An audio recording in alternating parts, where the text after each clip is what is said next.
message.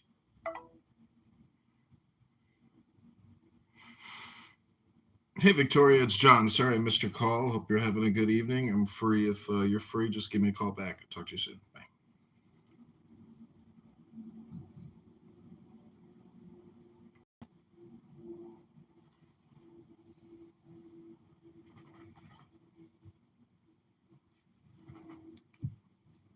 They went backwards, and you can see it now.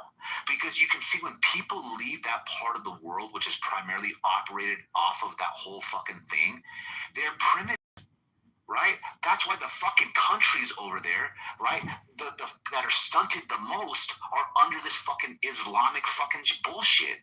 My parents are from there. They left there, and they got better when they left. They're fucking Iranians. They left there and they came here and they're better. You know why? They left the fucking right before the fucking Muslims took over to be what it was, to be what it is now. And they got better. And guess where they came? They came to the Christian world. Well, the world was like, hey, do what you like. You might get punished later, but be who you want to be, bitch. You might hear people speak against it, but they're not going to tie your arms and legs and fucking throw you off a fucking building. Like in Afghanistan, they're not going to allow you to marry a fucking 9-year-old girl. And if they did, there would be outrage publicly.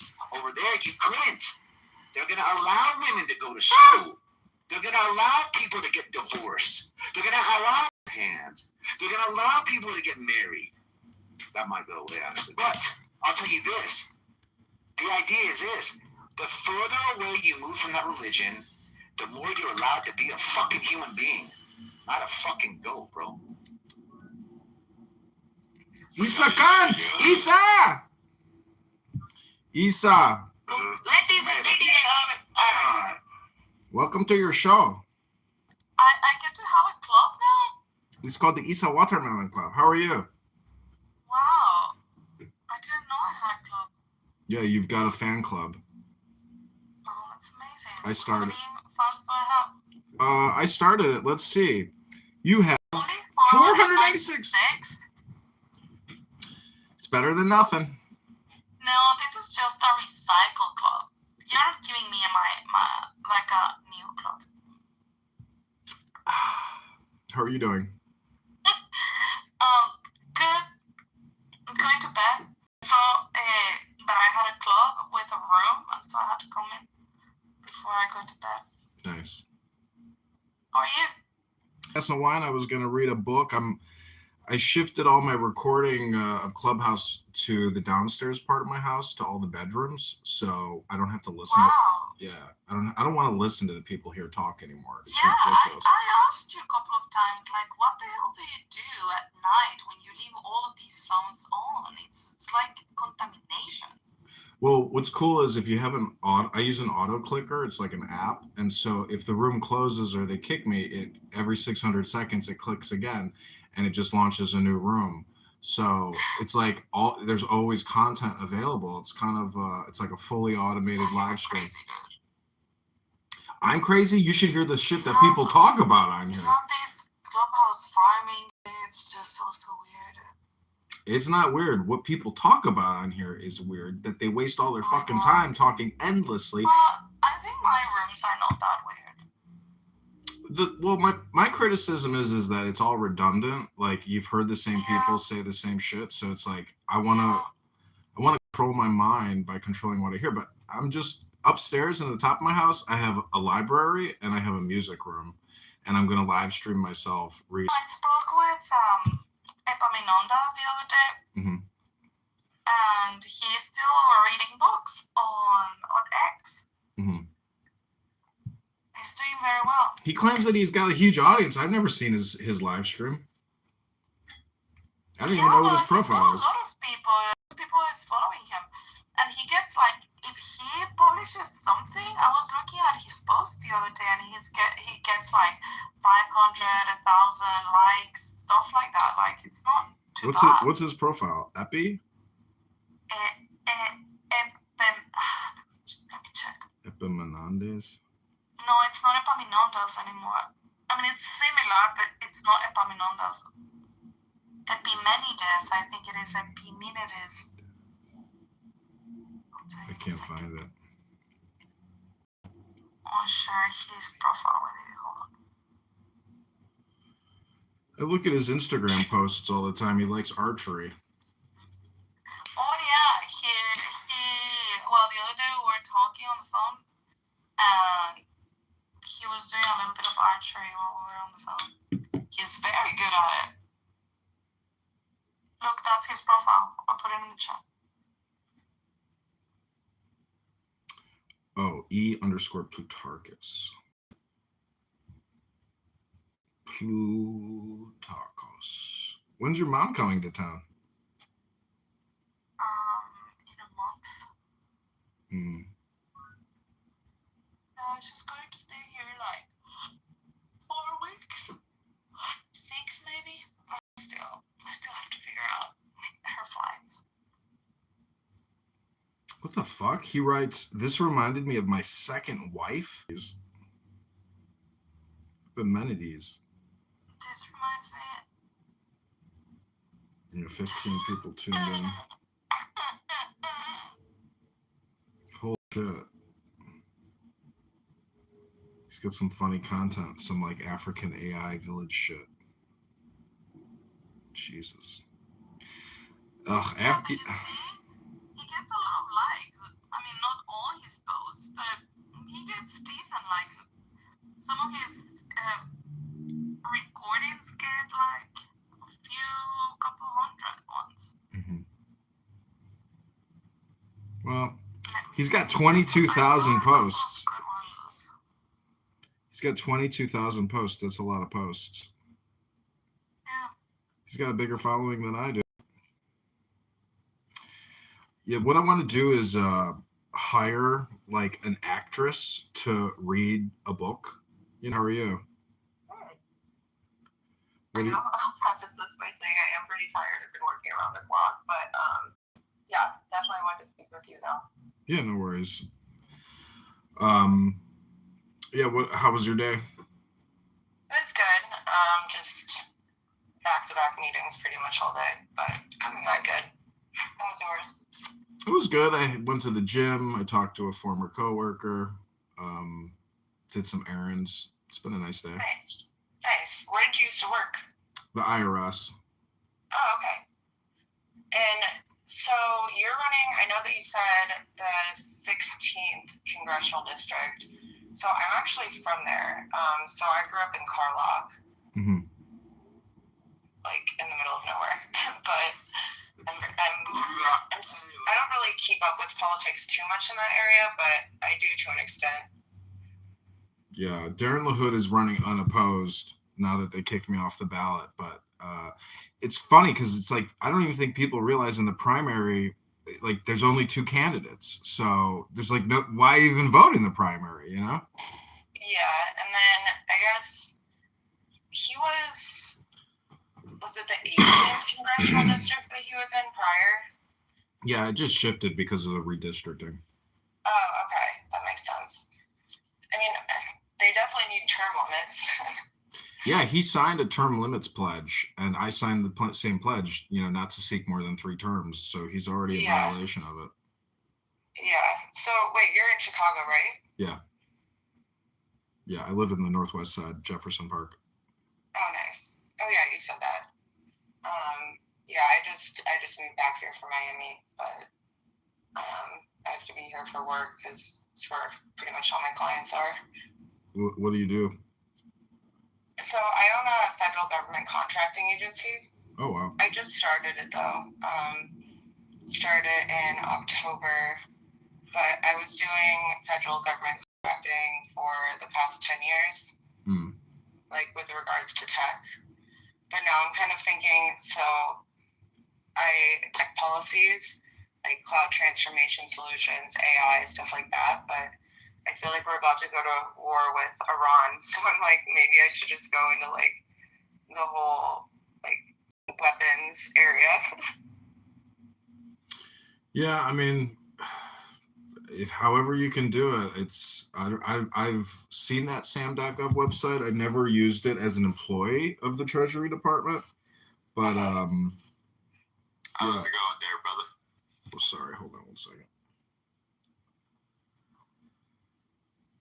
Anyways, sorry, that was my other phone. Yeah, I've never used it. Yeah, I mean, it's definitely very complicated because in my last company, I did start our government vertical back in, when did I start that? 2016. So I was like pretty well versed with it, but we had like proposal writers, capture managers, like we had so many people. But now, I mean, I'm like a one-man show at this point in time, except for the person that I'm about to hire. Have you used AI at all to do any work, like, to create documents or content or research? So in terms of AI, I literally have 3 jobs right now, kind of 4 jobs. So I'm an advisor for Research Net AI, which is an ex-Microsoft and IBM executives company. So I'm on the board for that, and so I'm pretty familiar with AI. However, I do think that we need to start practicing like more responsible AI. And I can't believe that the government is starting to use AI for incident response and cybersecurity. I think that is completely irresponsible. Well, good luck. It's not easy, but I just talked to a former coworker today, and like we were talking about the employment numbers at the federal government. They're like at an all-time low, and he's like, "Yeah, it's a total ghost town here." And he just put in his retirement package, so like even more people are leaving the federal workforce. Yeah, I feel like people are just getting to the point where they're so fed up. Sorry, it also sounds like I have a lisp. I swear I don't. I just got, this is embarrassing, I got a lip flip with Botox, so it kind of sounds like I have a lisp. But What's a lip flip? So they inject Botox like all along like your upper lip, and it hasn't like completely settled in yet, so it sounds like my voice does not sound like it usually does, and it's like a little hard to enunciate, which I sound a little stupid, but yeah, it basically raises it by like paralyzing your upper lip and raising it. It's Botox. I see. Yeah. Anyways, that's besides the point. So I was curious, like, in terms of your policies, what are some of the main policies that you're running on? Well, in terms of like, I can tell you what I've attacked my opponent on. I mean, I in terms of like policies, I put forth a Defund the Big Beautiful Bill Act. Identified the top 25 Fortune 500 corps and how much they're getting in tax credits. So a reversal of those tax credits would be a policy. Well, how did you have any adverse health effects or no? No, I didn't, but I mean, you never know, and I feel like it might be too soon to tell for some people because COVID was fairly recent, and I mean, it's complete BS. Like, I got COVID 4 times, even though I got the jab. Like, I carried around a fake vax card at first. I will admit that. I know that was probably wrong. But yeah, I had to get it because the person I was dating at the time, ironically, one of the biggest pro-MAGA supporters, always at Mar-a-Lago, and the family told me that I had to get the vax because we were constantly going to Turks and Caicos during the whole COVID situation, which they literally admitted, Fauci literally admitted that it was a test of how much that they could control people. So when they released the COVID, obviously it was intentional, and it was a test to see how people could comply with the government. Like, it's so obvious to me. Do you think that? Yeah, 100%. But it's not just a compliance test. It's like a mass carcinogenic, dispersal. But the patent on the vaccines, have been have been around far prior to COVID-19. So the whole thing is just like a giant industry. And the World Health Organization is a lobbyist for vaccine manufacturers. Thank God Kennedy is the HHS secretary, because, you know, everybody else is basically just a corporate lobbyist. So I am glad that we pulled out of the WHO. But in general, I really don't support Trump. And yeah, I mean, back to COVID, like my grandpa passed away during COVID. He got over COVID, but he passed away due to anorexia and just old age. But on his death certificate, they put COVID, obviously, so then the hospital gets the insurance money. It's all a scam. Like, yeah, it's a giant scam and a giant industry business. Yeah. It has gotten to the point where it is so ridiculous, and it makes me so angry. And I do have to ask though, are you pro MAGA? I'm pro Trump. I'm not. I've never really like been involved in anything MAGA. I like Donald Trump because, you know, he's the opposite of what we've been enduring, which is, you know, 20 years of bullshit. I mean, you know, he's the contrarian. I think it's so funny that he literally took the MAGA, Make America Great Again. That was Ronald Reagan started that in the 80s. Like, Trump did not even start that. So I think that's odd. And then yeah, I just can't get behind a lot of people that he put in his cabinet. I mean, and like Pam Bondi, Kash Patel, Paolo Zampoli, like, and it's, I've gotten too involved in this, like, and I think it is ironic in my opinion as well. Like, so I did, like I said, I voted for him, but I would never, ever vote, like, people, they target certain demographics and they target certain people and ask them to say things, and then they pay them. For example, Charlie Kirk. Charlie Kirk is from Arlington Heights, as I'm sure you know. Yeah. And he was being paid to speak a certain narrative, and then they killed him. I knew Charlie, so may he rest in peace.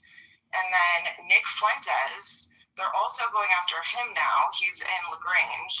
So one of my friends, I'm not supposed to speak on behalf of exactly what happened, but he's starting to question the narrative and what he's being paid to say certain things. And I honestly think he's an addict. And then also JD Vance. He's a what? I think JD Vance, he will be on the Republican ticket 100%, especially because Trump has unlimited power. So I think JD is a wonderful person. However, I think that he will start to question the narrative, and especially with Israel's funding of everything that's going on. And it was so crazy to me. It literally had me shaking when they had that meeting, when was it, yesterday? And they were speaking about what they were doing in Gaza. So I was privy to, and I didn't sign an NDA. They always just thought I was like some dumb blonde model, but I took notes on everything. And I was privy to a conversation that happened in 2022. So, and I'm not a conspiracy theorist, but Trump and Bibi Netanyahu and his son Yair were involved in funding the Hamas thing that happened on October 7th of 2023. Remember, like, the music festival, everybody was killed by Hamas, the hostages were taken. So they both funded that. And I know that for a fact. And they did that to create even more political unrest than we already have between Israel and Palestine in order to burn down the entire Gaza Strip and then reroute international trade and build a big, beautiful Dubai. They actually called it the Big, Beautiful Bonanza. And they're creating like a new Dubai there, essentially. Yeah. I've seen the Kushner. It's called, it's the Kushner plan. I've seen it. Yeah, and Trump is going to run it. Oh my God! You're saying like after he's out of the White House, he's gonna go live in his like new Mediterranean city? That I never heard it put that way. No, he's gonna run Gaza the same way that he's currently running Venezuela. Okay, so you take over Venezuela, right? I do not I'm glad he got Maduro out. I know a lot of Venezuelans are happy about that. But put a reliable Venezuelan candidate in to take over. Like, at this point, I almost feel like it's a dictatorship, and I just can't stand behind it. Mm-hmm. But, yeah, I mean, he's running Venezuela. He's trying to take over Greenland. He's trying to... It's just like... He basically took over Gaza. He's being run by Israel. It's just getting out of control. Yeah, well, I mean, it's... I've never heard anybody say some of those things, about the October funding for the terrorist attack. I mean, where do you get your evidence for that, Just conversations that I've heard, and then also, like, George Soros was behind January 6th. And all of the media, I don't believe the media at all. When I watch Fox Newsmax, CNN, like, that is entertainment to me because it's all fake. Mm-hmm. And, like, for example, George Soros solely funded Antifa. And I was also privy to that conversation during COVID with the quote-unquote insurrection. And then BBC News, they posted Trump saying, "We must storm the White House." He didn't say that. That's why Trump was able to sue them. Just everything is fake. Yeah. Like, I just want to drain the swamp. Get them all out. Well, Trump, in a speech, I heard him say, I never came up with drain the swamp. I heard somebody say it, and I liked it, and I think you people like it. So let's drain the swamp. Like, he didn't come up with that. Somebody, suggested it or said it at a rally, and he just started repeating it. So, yeah. But how? Like, look at, did you see McConnell today? He's got like a full headdress on because he's seriously injured. I mean, why are some of these people still there? Like, they can't give it up. They're addicted to the power, so. Yeah, and then, like, Pete Hegseth, I can't get behind that. Can't get behind John Ratcliffe, can't get behind Kash Patel, can't get behind Pam Bondi. But I genuinely am concerned for JD, I will tell you that. Why? Because I know what these people do, and I feel like he is going to get into office, potentially. I mean, I feel like, again, I'm not a conspiracy theorist, but, like, I feel like there's a way that they might rig the election, and just the way that, like, pretty much every historical president has a puppeteer. The same way that Biden was running... Wait, Obama. Oh, my God. Sorry, I am literally so tired. Okay, so Obama was basically running Joe Biden, right? And then, because Joe Biden was incompetent. And then after, like, that, I think Trump, I don't think, I know his puppeteer is Bibi Netanyahu in Israel. And it always has been. But, like, an independent has not had a chance since, I believe it was 1970. And it's just, the whole system is messed up. Like, we need immigration reform. We need reform everywhere. Like, housing costs. Like, where did all of the money go in California from, I like to call him Gavin Newsom? Where did all of that money go that was supposed to help the homeless? I mean, nobody knows where it went. Well, And then the Palisades fire and the reservoirs, I had so many friends lose their houses in the Palisades fire. Like, that is so sad.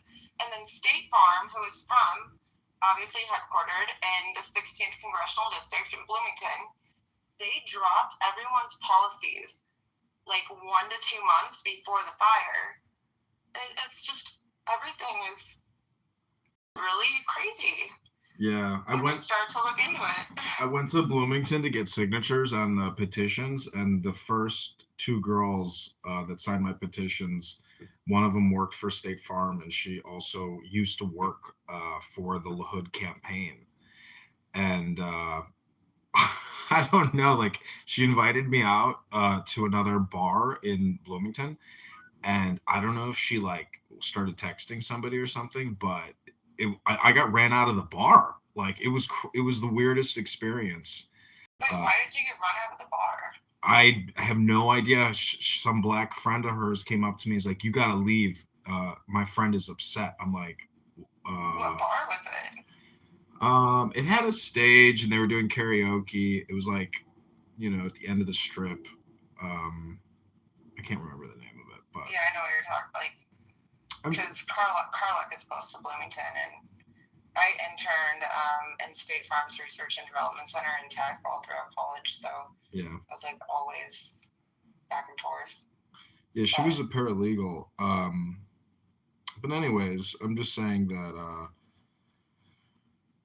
Well, I mean, do you think any of your opinion, like, why do you think Netanyahu is like blackmailing Trump, basically? So it goes very, very deep. And I know this for a fact because, so Fort Huachuca is in Arizona. Yep. And it's one of my old clients in my old company. What, IBM? I know a lot of people that still work there, and it is a CIA military training base. And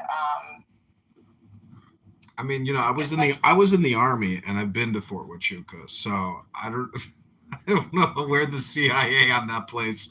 I mean, I know what they're doing, but like they're doing drone stuff, but it's no, but like, okay, so this is how Charlie Kirk died. Like, it's not Tyler Robinson. Yeah, I've been following it. I've been following the actual trial. I've been listening to it.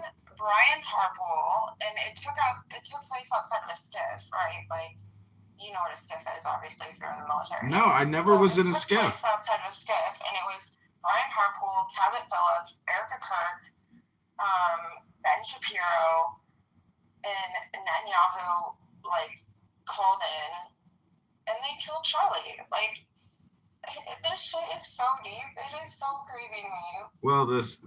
The Israeli security was providing him security on the day of his assassination. So that's really where to look because they controlled the whole event. And, anyways, it's really interesting to see how all this is going to play out for Tyler Robinson because it's sad. And they like take advantage of an autistic kid who's dating a transgender. I honestly think that like they're starting to, so the majority of the shootings recently have been transgenders, right? Yeah. Like the guy at the hockey game, transgender. I am starting to think that they are paying people because I've witnessed how things like this go down. I think they're paying transgenders and saying like transgenders with like severe mental illnesses and like autism and everything else, and I think that they're paying them and saying we will give you asylum, we will take care of you, we will change your identity if you do this for us. But it's in return making it look like, oh, all the shootings are people that are transgender, which I don't agree with, performing transgender surgery on young kids and all of that, but my God. Well, when Tulsi Gabbard became the DNI, she terminated like 100 transgender employees who were involved in basically like a conspiratorial cult, meaning that like they were actively involved in some type of like conspiracy against the government. And she terminated them all. So there is like a cult out there, and whether it's centralized or it's just like a psychological condition, it's out there. I think you do have to have like a psychological condition if you do gender reassignment. Well, the whole thing really comes out of LGBTQ because the queer and the trans is part of that. So it's just controversial to even talk about gender identity. It's actually considered hate speech if you criticize individuals who believe in a third gender. it's deranged. It's people who want to use like nuanced words, and they're just extremely annoying people, in my opinion. They're highly argumentative and annoying. I think it's sad that they're literally. So my brother's a urologist, right? And he just moved. He just finished his residency in Boston. He was having to perform gender reassignment surgery Oh my God. on kids as young as like 6 years old. And my brother was extremely, extremely liberal, and thank God now he's more moderate. Like that changed him. Mm-hmm. Yeah. It's a sick world we live in. What's crazy is it's like I'm against transgender reassignment surgery, but that's not even as bad, in my opinion, as abortion. You know, late stage abortion in particular. Like you are literally decapitating, disarming, and ripping apart a baby and then sucking it, you know, into a blender. It's disgusting. So I am pro-choice. I would say for like the first month, if you're pregnant, and I'm pro-choice in terms of, well, there's caveats. Like I'm pro-choice, like in the first month if you were raped or something, because that kid, I mean, that woman is probably, you know, she's gonna be traumatized. And she doesn't want to have a kid with that person. And I think the first month, if you are raped, is fine. But anything after that, like, it's pretty messed up. Like, it's hard. It's hard to know when the cutoff point is. It should be a federal thing. Why is it a state-led thing? It should be federal. Yeah. Like, say, okay, if you were a victim of rape, you can get an abortion in the first month. After that, no. I guess it all comes down to the lawyers, because if it's federal versus state, it's like there's not, if the federal government issues a law, there's not enough attorneys to like enforce it, you know, like the whole system is dependent on like bringing a case against somebody. It's ridiculous. We just don't have like high standards, but it's an industry. We spend $1 billion a month and kill, you know, supposedly 60,000 fetuses a month. And it's like, I don't, you know, October 7th and Gaza sucks, but if we're really killing 3,000 babies or like 2,000 babies a day, you know, like through an abortion procedure, not just like Plan B, but like an actual, you know, Da Vinci machine, like dissection, it's like, is it really that I'll much? admit, I had an abortion within the first 4 weeks because I was raped. I'm just like so desensitized at this point. Like, I don't know. I just look at it as an industry. Like people don't look at it as from like a business perspective. If you were the CEO and it's getting $1 billion a month, and Planned Parenthood is a very large medical industrial complex type organization, like it's just a business. Like, but at the same time, if you want to call it a hypocrite, like I say, start there. Like to me, if you're going to complain about stuff, you have to have a prioritization of complaints. So yeah. I'd like to start there to figure out, you know, other complaints. Yeah, I mean, I got mine done at Planned Parenthood, and it was terrifying. It's like the worst experience ever. It was not a good experience, and there's protesters outside saying you're going to hell. Like I'm a Christian, like, and they're like you're going to hell and all this other stuff, but I just didn't want to be tied to this person. So, but it was very early. It was literally just in the first few weeks. So, I mean, do I feel like guilty about it? Yeah. Would I do it again? No, But you were raped. I mean, like, you know, I mean, that's a legitimate reason to have an abortion. So. Yeah, but then there's also people that, like, I don't know, there's just, like, way too many caveats, and it's just, there's a lot that really goes into it, like, if that's the main issue, but I don't know. And, like, also, tell me why, when I changed my permanent address to Chicago, so I had a FOID card to own a gun, right? And I started, like, I started questioning Trump and telling my parents that I don't support him anymore. I'm still Republican, but you can be Republican and not be into Trump. and they're like, we need to take you to the hospital to be evaluated. I'm like, I don't need to be evaluated. But I was like, all right, Because you have a political opinion? They literally show up in my apartment and they're like, you need to go to Northwestern and get evaluated. I'm like, you know what? Fine, that's okay. I'll go get evaluated. And the psychiatrists were like, your parents are insane. they're like, you're totally fine. But yeah, and then so I don't know if my parents were involved in this, but now I have this paperwork, and I do have a therapist. I've had a therapist since I was like 14, and request for FOID appeal, and it says Victoria Drake is requesting the Illinois State Police Firearms Services Bureau. I mean, like, I'm very pro Second Amendment right, and that was just weird. Maybe my parents.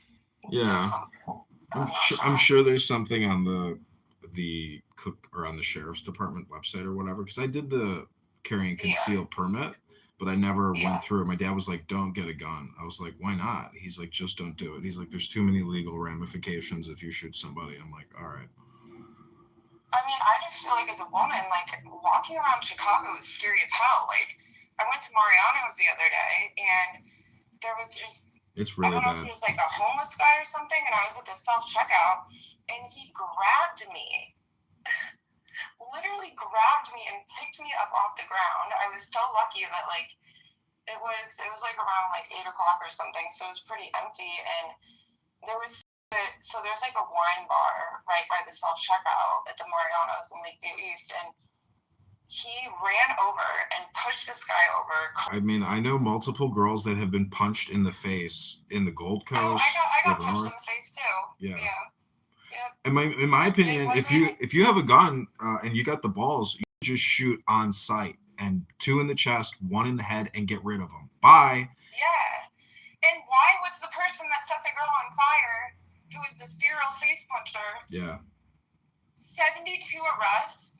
The judge needs to be held accountable. This city's a dumpster fire. Get Brandon Johnson out. Get Pritzker out. Yeah. What? And then Pritzker is going to run for president? Like, get out of here. I mean, Rahm Emanuel is going to run too. Like, there's just a lot of money behind it. Rahm Emanuel puts out a new video. And AOC, like... Oh my God. But I feel like so many people at this point in time are so, like, upset about, like, the release of the Epstein files that I almost feel like, okay, first of all, I think they're cooking something up before the midterms, right? Like, we have the Diddy case, then we have the Epstein files, then we have Venezuela, and then all around we also have ICE and martial law, and, like, they're just trying to confuse people before the midterms. Like, it's so crazy. I've never seen anything like it. Well, I've been so focused on Darren LaHood that, like, I forget that there's like a battle, between who's even going to get the Republican versus the Democrat nomination in all these different districts. And like, who do you think it is? For like, what? Who do you think is going to get the nomination? For what? For president. In the March primary? What are you talking about? No, in terms like the midterms and like everything else. Like. Oh. I mean, just like the general election, the next presidential election. Yeah, it's going to be Rubio and J.D. Vance. And see, J.D. Vance is connected to Peter Thiel. Like, that's his protege. Yeah. And they say that they have like a gay, romance. And that's like, there was an article today called The Gay Mafia of Silicon Valley. And there's just a lot of like ultra high net worth homosexual, bisexual men in tech. Oh, 100%. Yeah. Every single one of them that I've known, that I've dated, they're all bisexual. I literally was invited to go to Cabo by somebody who was actually asked to be in Trump's cabinet. I'm not going to say who it is.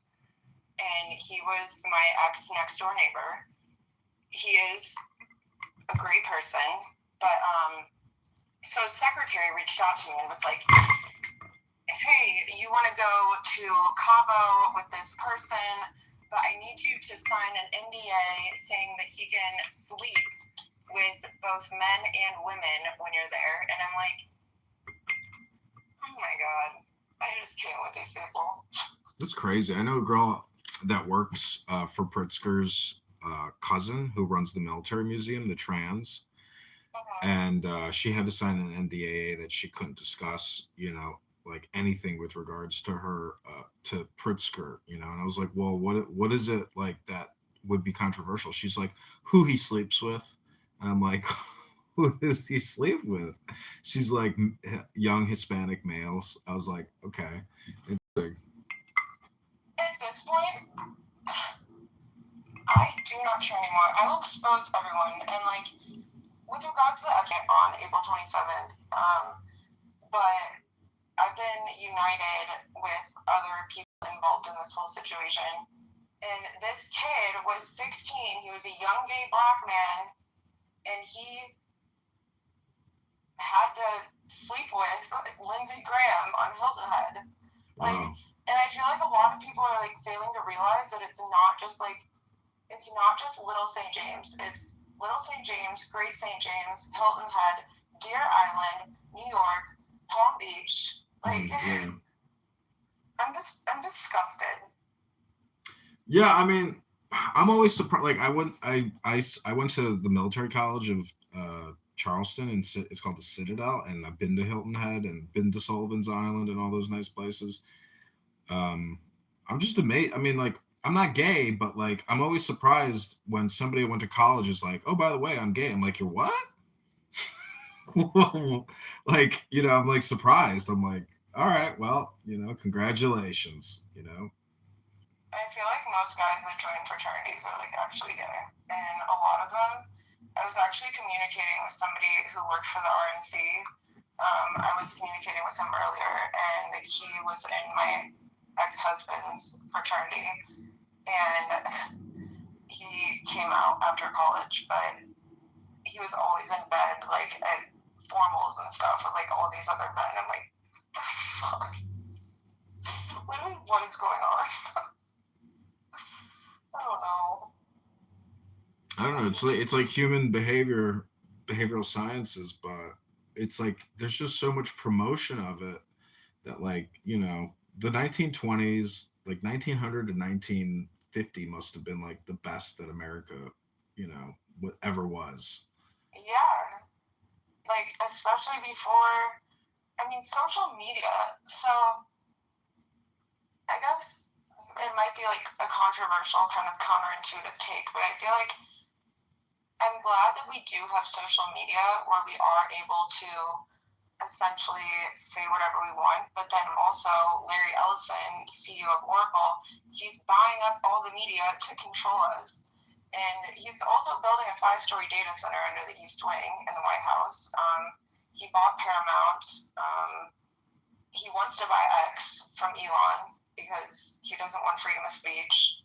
Mm-hmm. I mean, I wouldn't even be surprised if Larry Ellison tried to run for president one day. They're all intertwined. It's so sick. I don't know, the billionaires don't like run for president because they just hire somebody to do it. That's why Trump is rather unique. But if you think Trump is involved in like a conspiracy, so be it. But like, I just don't think October 7th was funded by Trump and Netanyahu. I think I've seen the videos of the people that did it. Like, they're basically modern day pirates, very violent. I mean, yeah, it was Hamas that did it. But I mean, I understand your point about like paying people to do things because, like, people do horrible things for money, murder and terrorism, Yeah, I mean, my ex's dad was a billionaire, and I just saw way too many crazy things. Yeah, I don't know. I mean, maybe having so much money allows you to go to excess. Like, look at Alex Soros and Huma Abedin. Like, what a weird couple. But maybe it's not that weird. Maybe it's because, they were, involved in like, sex circles or something. And yeah, and then everybody blackmails everyone. I mean, my friend, like, I never went to the island or anything, but like my friend went to that cabinet. It's like federal envoy or something. I don't even remember his title. I just like can't even look at his name. But yeah, like they're sending people to try to kill people. Like there's been multiple PIs in my parents' house. Like it's scary. Like luckily my dad has a bunch of guns, but like at the same time, like it's getting scary. And then my phone has been heating up constantly. And this is my second phone in the past 4 weeks. What do you have, an iPhone? Yeah, and so I bring it to Apple, I bring it to my carrier, and then I bring it back to Apple. Like everybody, I had 4 different people remote in. I had 4 different people like look at it in person, and they're like, I've never seen anything like this. And that's what they said about my last phone. I'm like, what the? Well, it also happened to my friend too, who went to the island. Like, these people are so messed up, and it's so scary. They can back in your phone, but like, what do you have that's like worrying somebody that would go to all that? Because all that stuff is like, highly complicated. But the iPhones overheat because of the titanium body on it. Yeah, I mean, I have an open investigation right now, so I can't talk about it. So I had Beth Fagan as my attorney, and she recovered like 15 bill. But like, I'm not even in it for the money. Like, if I get a settlement, I will literally donate every single dollar to a women's shelter. And it's not even at this point, like, so the day that I got in contact with my friend Amanda, my attorney dropped me. But now I'm going to come in with guns blazing because I have a call with Gloria Allred, which is Cassie's lawyer in the Diddy case. I have a call with her on Monday, so it's just, that's like another full-time job, doing all this stuff. Like, it is. And then I've done interviews like with the New York Times and 60 Minutes, and I mean, it'll all come out soon, I think. But everybody's protected under Alexander Acosta's 2008 sweetheart deal, so we'll see. Like, who the hell passes a deal to like protect pedophiles? That's weird. Anyways. Well, they all signed agreements in like 25 co-conspirators signed agreements, and all the girls got paid out. So like the only one in jail is Ghislaine. But they arrested Prince Andrew, that's a huge win, for the release of these files. In terms of the sweetheart deal, it did not include people from other countries. It was just people in the U.S. So that's probably why. Well, none of this was supposed to come out because I'm glad that they arrested him. None of this was to come out because they had that agreement in place, and I mean, I've heard so many crazy conspiracies now that like people really do think that Epstein like got out of the prison, and he's free. And no, it's not a conspiracy. He's in Israel, 100%. Really, you really think so? Yep. So then, absolutely. Whose body was it? And like, but his brother, confirms that he's dead. Like, and his brother Mark, like, viewed the body, and he hasn't come out and said that wasn't my brother. So. Well, yeah, okay, so tell me why the what are they, CGTV cameras? Mm-hmm. So on the 15th floor, where Epstein was held, the CGTV cameras went out. Mm-hmm. Historically, in that prison, like, you have to turn CGTV cameras off. Like, they don't just all glitch at one time, like. And they were off for 15 minutes. And then there was one camera that was catching, like, I'm trying to remember. It was like when he was exiting, there was one that caught some footage, and it said, like, it inscribes it into, like, a document, like a PDF. And it was, like, inmate being wheeled out in wheelchair from 15th floor. And then I don't know. You can easily, when you have that kind of like FU money, I have seen so much shit in my day. Like, they say that like you before. can do whatever you want. They say before his murder, he was like communicating with his lawyers, trying to get a release and like a CIA bargain deal. Like he was trying to work out a deal, you know. But anyways, I mean, you know, the photos I've seen of him in Israel are fake. They're just like clearly, obviously fakes. But well, yeah, no, like I do have one photo. I can't share it, but I do have one photo that my friend was living in Tel Aviv for a little bit, and then she just moved back to Miami. But I do have a photo that I truly believe is him. I mean, I don't believe all the Instagram, like whatever media BS. I don't believe the media at all at this point. It's just. Well, I think they're going to attack Iran, and all of this, all the attention, you know, the focused attention of the herd will shift from all of this. You know, the DOJ released or deleted today, like some highly controversial materials on the Epstein files, but somebody backed it all up prior to the deletion. It was like 400,000 files that they deleted today. So they're so stupid. Like Pam Bondi is so stupid. So like, it's just, they fucked it all up. And it's out there now. So it's just like the researcher, like, have you been to jmail.world and like done any digging or like? Oh, I've done a lot of digging, and my person was originally mentioned in there quite a few times. You were mentioned in the Epstein files? His last name was spelled wrong, and then they deleted it because it's an open investigation, probably. Like, the whole I just can't with these people. Pam Bondi is an idiot. Yeah. Like, make America smart again. We need to get some more intelligent people in office. I didn't actually watch her hearing, like, where she was yelling at people. It was really bad. You know who Jamie Rasklin is? I've heard the name. He's got hair plugs. His son killed himself, and she was screaming at him, saying, "You're not even a lawyer. You've been disbarred. You're a fake lawyer. You're not even a lawyer." Like, that's like a child. The only reason I'm convinced that she's in office is because she's a conventionally attractive blonde woman.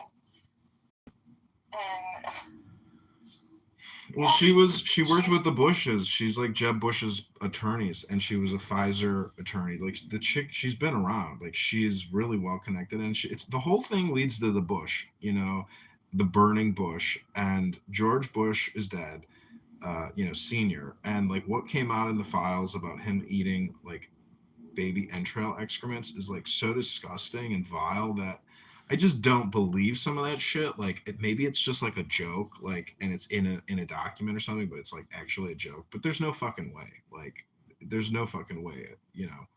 Yeah, I mean, there are a lot of people in the files, like, their names are mentioned, but they're not necessarily guilty, because when you search them through the files, then it says, like, you know, it's like a business deal, or like, but they're still associated with Jeffrey Epstein, so then they're part of the files just like automatically, which I also think is weird. Like, just release what's relevant so that people don't have to comb through it. Like, you're literally just trying to confuse everybody so that we don't find out the truth. So he, you know, I looked up Darren LaHood, the guy I'm running against, and he's in there, but just like as like a reference from a news article. And really? But Epstein was in communication with some type of nonprofit in Peoria called Psychotechnics, Psychonautic Technics. Hold on, let me write this down. And this was the craziest thing. And then there's other files where Epstein is talking about trans tech. And so, like, okay, hold on. I'm opening my laptop. Let me write this down. And then there's even. Can you repeat that from the beginning so I can write it? Yeah, Epstein was in communication with someone who runs a nonprofit in Peoria called Psychonautics or Psychonautic Technology, something to that extent. And Psychonautic. yeah, they met at some kind of trade conference, and then he was following up with Jeffrey to essentially continue the conversation. And I looked at their website, and it's basically like new age spirituality, you know, and he has like a proprietary way of presenting it by calling it, you know, psychotechnologies or something like that. But it's basically like it's basically propaganda, neurolinguistic programming, and spam to a certain extent. But anyways, it didn't seem like Epstein was interested in it. But then there's another email where they're talking about trans tech. So like they're viewing biological, psychological, you know, manipulation as being like they, you know, and proprietarily calling it trans tech. Okay. Wait, so I'm sorry. Can you repeat Darren's involvement? No, he's not involved in anything. It was just like referenced in a news article. Do you know what the email was in reference to? It was just news. He was like, you know, like a bullet point of like Darren LaHood announces funding for this or that. He just showed up in a news feed. Oh, got it. Okay. Interesting. I'm gonna have to look into that. I looked through the DOJ's website as soon as they released it, and I started typing in whatever I could think of that was kind of, you know, relevant, interesting. Peoria, Bloomington. Like I was trying to see what kind of involvement Epstein possibly had in Illinois. Yeah. And sure enough, he does. That fucker's tentacles, like that guy, you know, he was, that motherfucker got around. I mean, and life touch images, like, what was that called? Like I'm pretty sure they did like school pictures when I took them at Normal West High School.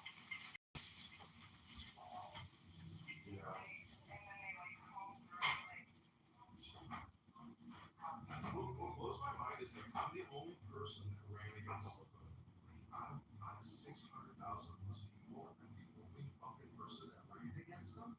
What the fuck? He's been in Congress for like he's been there for that long. 10 plus years, and then prior to that, the guy, him and his dad, I don't know how much they're worth, but it's got to be big because they're lawyers, and Ravenhood, his dad, is talking about the future transportation, all this big, you know, industrial stuff. So like, he's very well to do, you know, and I just can't believe. Like, you want to be in politics, and this is just my personal opinion, like, you have like an end goal, right? Like, why have you been in Congress since 2015? Like, do you not want to run for Senate? Do you not want to, you know, move forward? It's complicated because it's the district. It is the district. Like it's Republican, and you know, but a Democrat could take it because in my, you know, if you look at the voter rolls and the databases, I did a FOIA request for the entire district's voter registration. I have every single voter's name, address, email, phone number, etc. And I cross-referenced that against all of his petitions, and he didn't even qualify. So, you know, I wasn't able to actually present any evidence in the trials. Wait, what do you mean? What do you mean he didn't qualify? I challenged him pro se with the Illinois State Board of Election political trials, and they wouldn't let me present any evidence. And it's just like a show trial. And then, you know, they passed summary judgment and dismissed my challenges. So it's not an actual trial. They don't let you present evidence. And dude, AI can pull all this stuff out of the Excel document that the Illinois State Board of Election gave me. And there's other people that have already like done like cross-referencing with the Illinois State Board of Election. And you know, the whole thing is very complicated, but nonetheless, it's not accurate. It's never refreshed. Like it's all just run by lawyers. If I could go back. I'm sure he's paying everyone off. No, he's not paying anybody off. He's in a Republican part of Illinois. We're gonna find out in November if the Democrat candidate can beat him. And I've met the Democrat candidate, and he's no pushover. I don't like his politics, and I think he's an idiot. But he's married, he's got kids, and it's very likely that Darren LaHood loses his congressional seat. And I have thrown so much shade. Nobody knows who the fuck I am. Like, I have to post in comments to even get any press. I've had some press pieces, and I'm known as the Republican who ran against him, but there was no news story when they removed me from the ballot. They just accused Darren LaHood's lawyer. His name is John Fogerty. This piece of shit wore a Chicago Bears hat at the trial, like a fucking klutz. And he's got sleeve tattoos. Isn't that illegal to wear a hat in court? Well, so a friend of mine, he told me that he's part of the gay mafia, or like they call it the Velvet Mafia, controlling the whole racket. Yeah. So that's just the way it is. Like, birds of a feather flock together. That's it. It's like, it's your world. I'm close to wanting to run, or like, okay, so obviously, like, I do want to get into politics, and I'm about to take my ex-boyfriend's plan that his dad gave him because his dad said that I would be a better fit, which is hilarious. But yeah, I mean, I'm considering going to law school first, though, even though I just started a tech company. Well, if you live downtown Chicago, just go to John Marshall. I would see, like, everything that I do, I go all in. Like, I would want to go to like the best law school in the country. But if you're gonna stay in Chicago, like the whole thing rests on the Federal Plaza. Like that's where all the trials are at. That and Daley Plaza. So if you're an actual lawyer and you're litigating or in court, like that's your new office building. Welcome to your new office building career. Yeah. I don't know. I'm still thinking it over. I mean, I did start studying, like, when was it? Maybe like 7 years ago, because I was getting bored in my last company. Mm-hmm. And I get bored all the time. Like, once I start accomplishing things, and I'm like, all right, now it's time to move on to the next thing, and then start from the ground up and start accomplishing new things. But yeah, I mean, why did you want to run for Congress to begin with? Because I ran for committee person in the 45th ward of Chicago, and the Republicans here are the biggest fake and like outright criminals. And they challenged me in election court, the Chicago Board of Elections. And so that's when I got my first taste of these F words, this scum that run the Chicago GOP. And it's a small clique, and there's multiple chapters, but it's just a bunch of fucking pushover pussy losers who have no spine, stand for nothing. And, it's just a racket. So that's when I basically got politically activated. And then a friend of mine who also hates them was like, you need to run against this motherfucker because fuck this guy and you can beat him. So I chose LaHood as my target, for my first congressional campaign. And I think his analysis, I think his analysis was correct, but that was it. This has been my foray 2 elections. So I'm 0 for 2 so far. But I know I just don't see them electing in that congressional district. I don't see them electing a Democrat. Like, that is, I feel like, and I'm not trying to be offensive because I know that you support Trump, but like, Trump even said that his voter base is uneducated. And that area, most people are uneducated and they vote Republican historically all the time. I think that they're going to do that.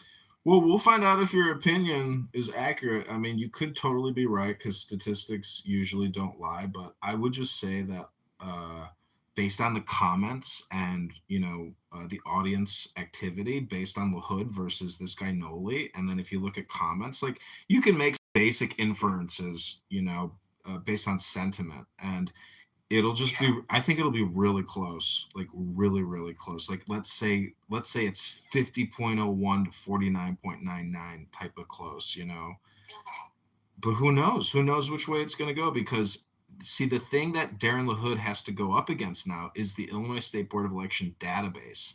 And so, my opinion is like smart basically Dominion voting systems. Like, I was an election judge, and this just came out, and they confirmed that the results don't go to the state board of election. They go to Dominion in Germany, and then Germany transmits the final tabulation to the state board of election. I like to take notes on this kind of stuff. So Dominion sends their data to Germany, you said, right? Mm-hmm. So I'm German, so that's interesting. Yeah, and in the training that they put you through to be an election judge, they claim that the results are transmitted via fucking satellite. And I'm like, does anybody see a fucking satellite antenna on this motherfucker? So they're just transmitted via Wi-Fi, not satellite. But for some reason, they fucking say it's transmitted via satellite. But anyways. I thought Dominion had on-prem databases. Had what kind of databases? On-prem, so like on-prem, not like in the cloud. Like a satellite. No, it's got to be in the cloud. Like their data. What did you say? Because it's in the cloud, like 100%. Okay. But anyways, my point is, like, we're not in control of our elections. We're like, basically the Illinois State Board of Election is a bunch of attorneys that contract with technology companies, and the budget is $30 million a year. And they're just a bunch of incompetent klutzes that run the thing like a fascist, anti-constitutional monarchy. And it's absolutely ridiculous. And I'm so happy that I've been able to like actually observe it. You know, I took the elevator up and down with the head of the State Board of Elections. She's a klutz, you know, and the whole thing is basically completely anti-American, and it's not in the Constitution. Their rule book is bigger than the Constitution. Let's just put it that way. Their rule book is 55 fucking pages of fine print, and the Constitution is like, you know, less. Anyways, it's like just. You're saying that Dominion is unconstitutional because they send their data to Germany? No, I'm telling you, the State Board of Election is unconstitutional. Oh, okay.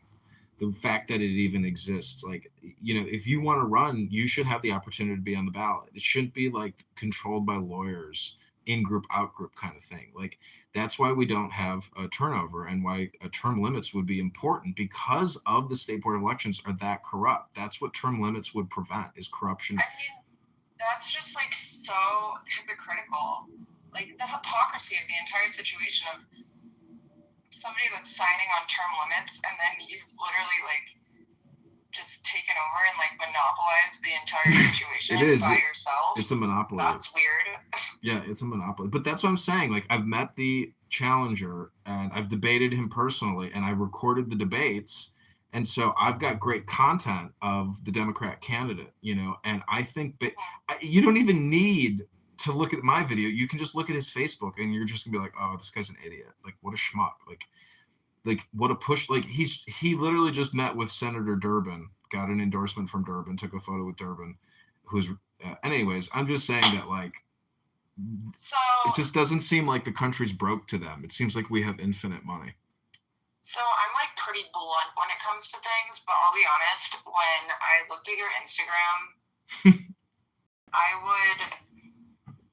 okay, so one of my friends is an extremely successful congressman. His name is Abe Hamid, and Tyler Brugman, who actually has reached out to me to like see if he could help me like in politics, because he knows that I'm very political.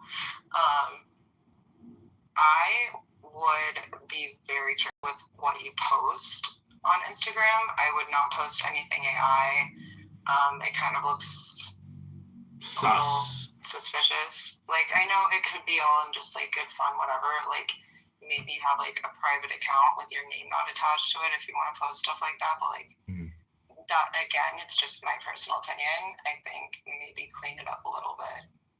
I have a lot of Instagram accounts, and that I also would not, being someone. So I had like 1.3 on my last TikTok account, 1.3 mil, and it's just when you start, and don't take this the wrong way, when you start having like multiple accounts like that, it looks a little sketchy. And then in this day and age in social media, people are obviously going to look you up, right? And then they're going to be like, oh, why does he have all these accounts? Like, why is he posting AI? Like, I would literally just keep it to like a couple photos. I've done social media, like I've had so many, I always have like 6 or 7 jobs. As somebody who's been heavily involved in social media, I would keep it to like 1 or 2 or 3 like professional photos and just like cut the AI BS or like the videos, and or like, you know, if you go on a podcast to try to get your name out there, which I would recommend finding, and I can help you if you want, finding like a legitimate podcaster that you trust, and then putting a reel out of that actual podcast so that people can understand your policies a little better. Because, I mean, I'll be honest, when I looked at your Instagram, that's why I asked you, like, I don't even know what your policies are. Yeah, there's like 800 posts on there, but I did, the one good press I got was with NPR in Bloomington at Illinois State.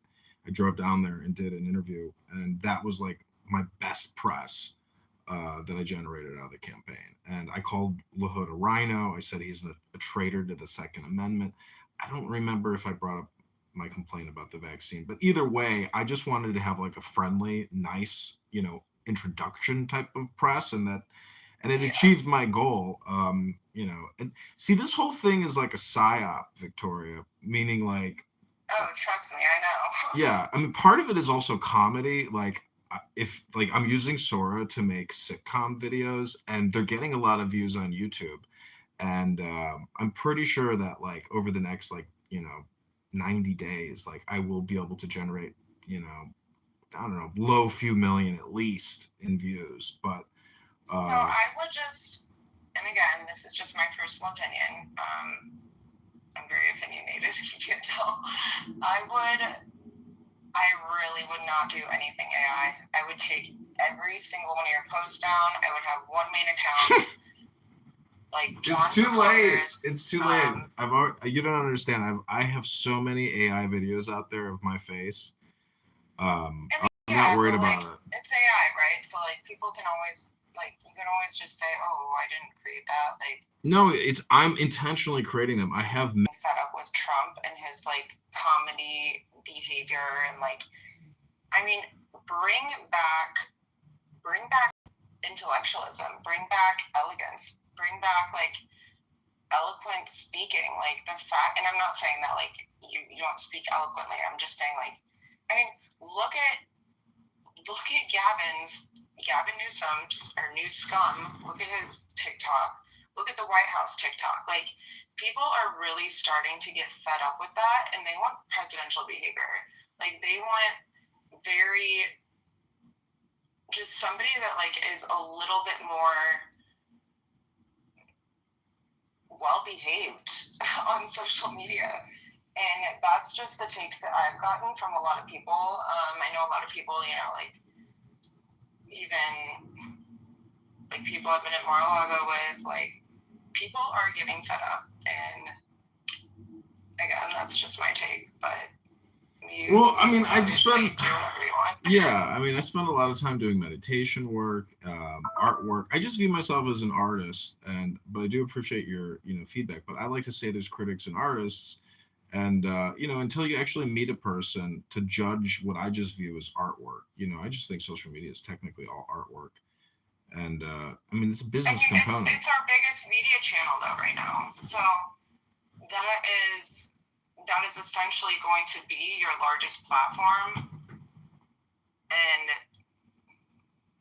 people might be a little critical, but that's just my opinion. No, that's fine. I'm not a generic evergreen person. Like, I love critics. I want more critics. It's kind of like saying if you don't have haters, you know, or you are defined by your enemy. Like, I've already. I mean, I'm not a hater. I'm just saying, like. No, I mean, I'm just based off of like what I've heard, a lot of Republicans are saying, and, you know, obviously you have Republican values and Republican policies, so I think Republicans are wanting to bring back a little bit more like eloquence, if that makes sense. But no, I love the word eloquence. I'm not trying to be like a hater. No, I get it. I love the word eloquence. I agree with you. I mean, I think less is probably more, and I probably did way too much, to tell you the truth, 100%. But like, to me, it's like I'm having fun and it's like energy.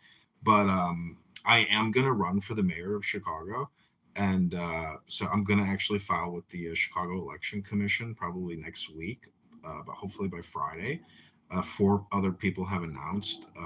The current treasurer, Maria Pappas. Wait, I was gonna Quigley. run for mayor. Are we gonna run against each other? I mean, why don't we both run and then we'll, I'll endorse you at the end, because the chances of me winning are like 0%.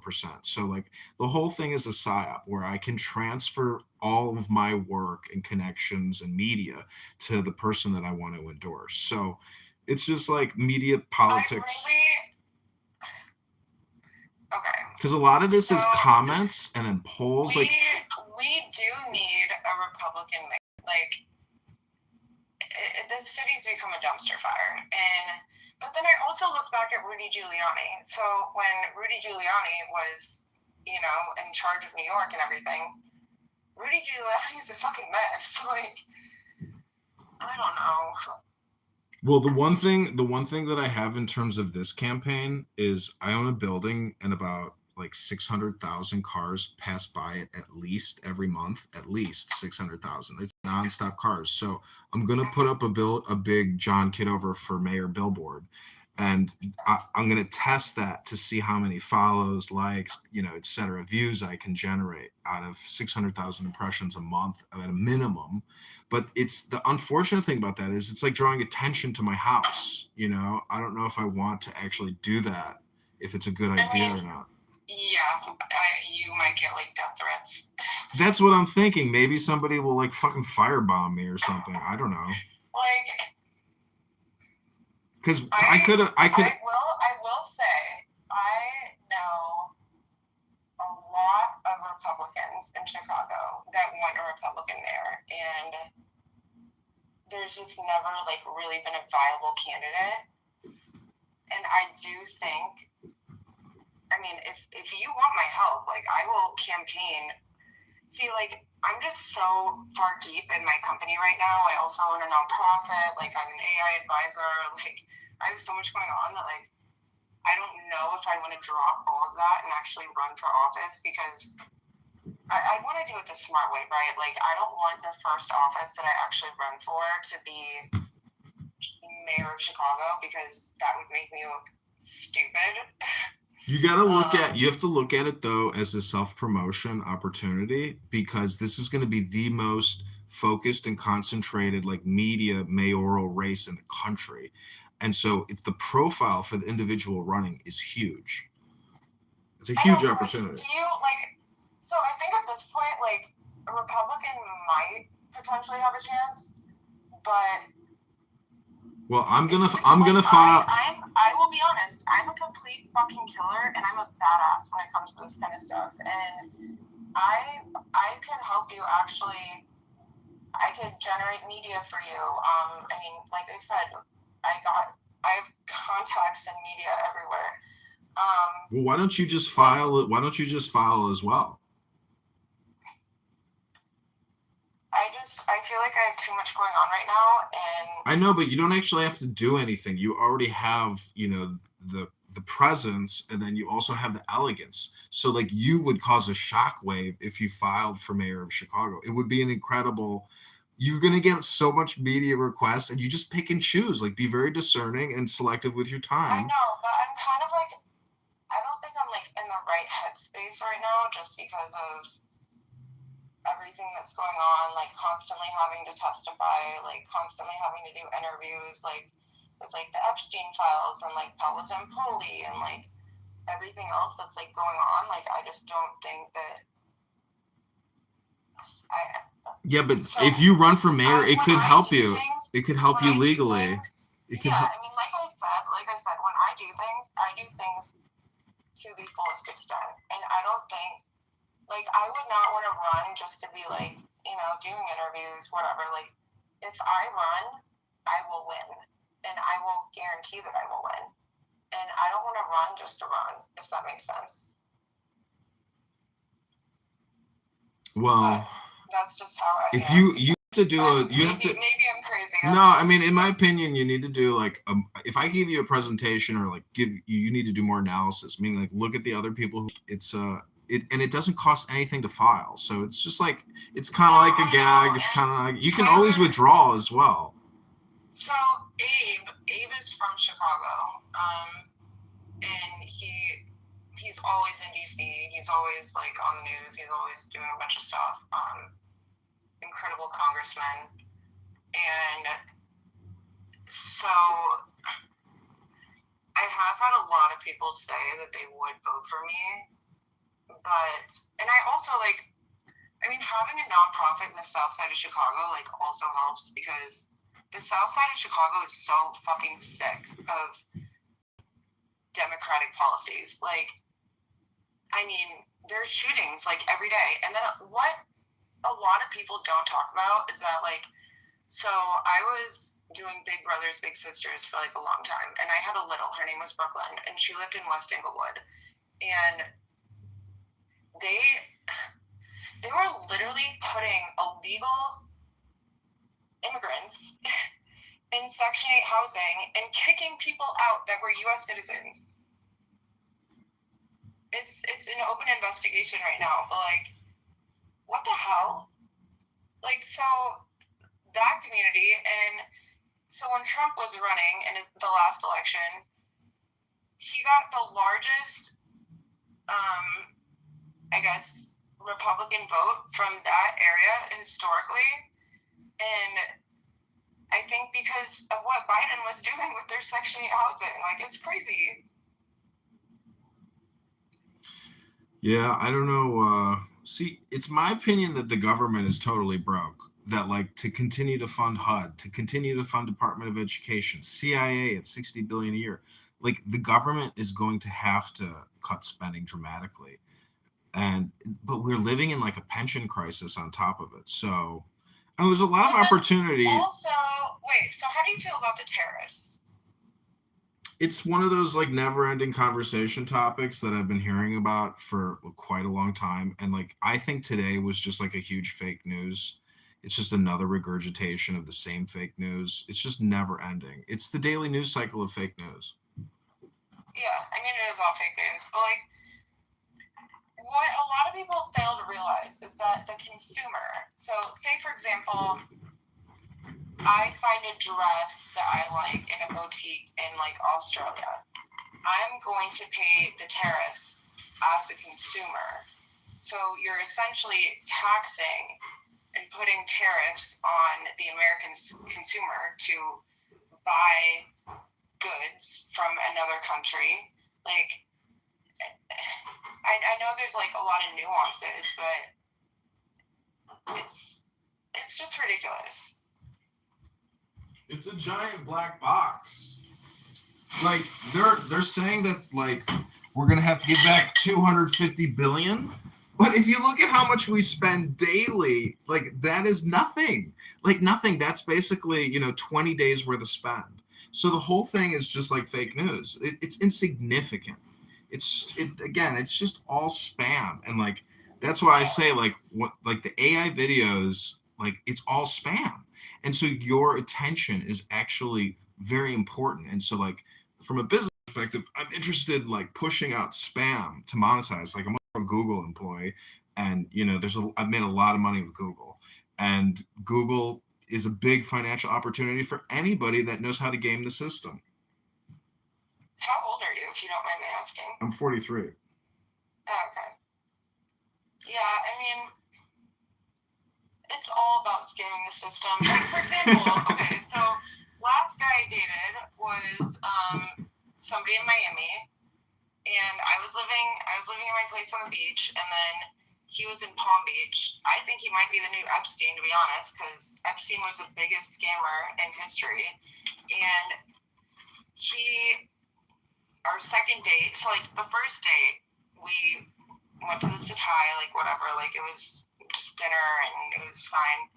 And then the second date, we went to the Rolex Open, which is like, it's in Wellington. It's a horse show jumping event because I grew up riding horses, and I mean, he fake scammed his way in, and it's like, you always target the weakest link in the wealthiest families. So for him, and he introduced me to the Gates family there. So Niall is Bill Gates' son-in-law, and he introduced me to them. Niall's the weakest link because he's, okay, first of all, he's from Egypt, and I saw, like, I mean, we were, like, sitting on the couch together, and I would see their text exchanges, and, like, Niall is scared for his life because Niall he's trying to get out of that family, and it's just crazy how, like, I don't know, I like to do things ethically. I don't like to research people and target the weakest link, and he faked being, like, a polo player, my ex did, and I saw his photos. I never actually saw him play polo, but I saw his photos of him, like, riding horses. And I've ridden for 30 years. You're not a polo player. Like, you have, like, maybe you rode a horse one time and did, like, a polo class, but, like, no. It's so ridiculous. But, I mean, that's literally everyone in our government. That is how you get to the top. You become, like, a con artist, essentially. And everybody's an insider trader, and oh my god, every single rich person I've ever been involved with, they're an insider trader with Ferrari and Mountain Valley Water.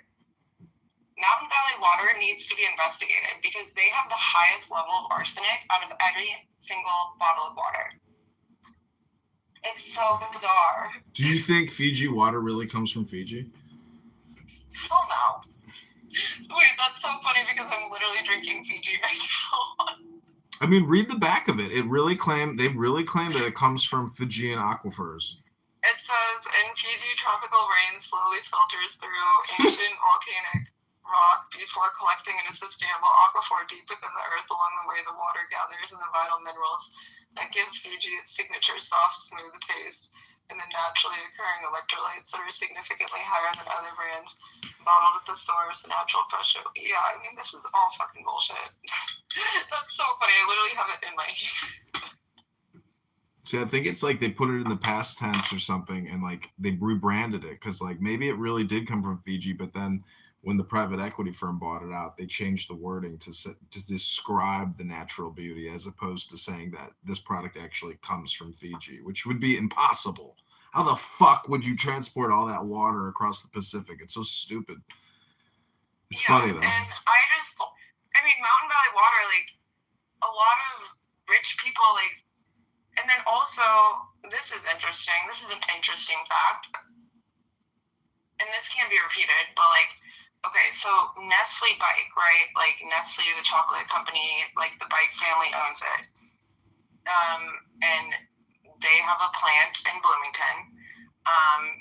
The granddaughter of the person all of a sudden, she randomly brings a horse that she doesn't even really ride to my parents' house and names it Hershey. And she always just, like, wants to go to dinner with my mom and, like, hang out. And, like, they're also one of the biggest investors in Mountain Valley Water. And since I started speaking out about Mountain Valley Water and doing research on it, like, then one of the biggest investors is randomly going to bring their horse to my parents' house. That's weird. Wouldn't it be funny? Wouldn't it be funny? Well, see, this is like an art project where I would call it like, you know, Chicago Water Bottling Company or something. And you literally, you just bottle water out of your own tap. But it's all just like a marketing promotion. Like, you know, I wanted to start a vodka company one time and I called it like Soviet vodka. And I was going to get girls to dress up like Soviet soldiers and do a photo shoot. So I found out how much it is to buy a wholesale bottle of vodka and have it labeled. It's $4 out of Wisconsin from, you know, vodka manufacturers. But I never went through with it, but it would have been a fun project. But to actually sell to, a bar, etc., it's like very difficult to say, hey, here, try my Soviet vodka. Like nobody's gonna fucking buy that shit because they know it's all just $4. I feel like that would go pretty far.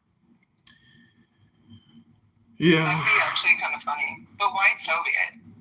Just because, like. But I do have a lot of people in the industry and like the cannabis industry as well, which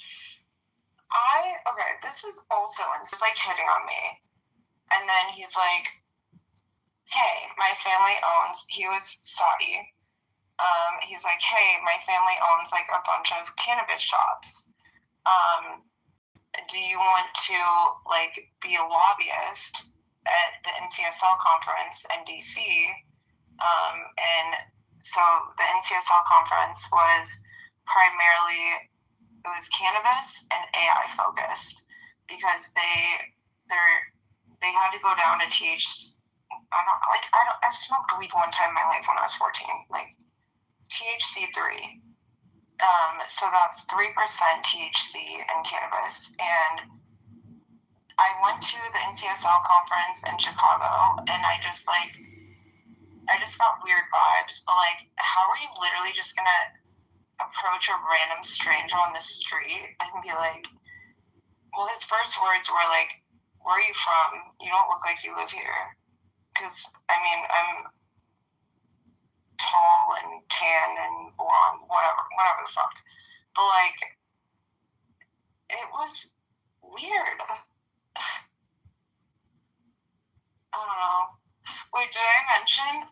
This is also weird. Wait, let me show you this. Did I mention the Muslim Arabic prayer mat that I got in the mail yesterday? And nobody knows where I live? Look at this.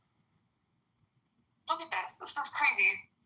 I'm going to FaceTime you for a second. This is wild. I mean, don't look at my face because... This isn't... I'm not on an iPhone. This is a Motorola. Oh, shit. Okay, I'll just send you a photo then. But I just contoured my face with, like, spray tan, so I look orange.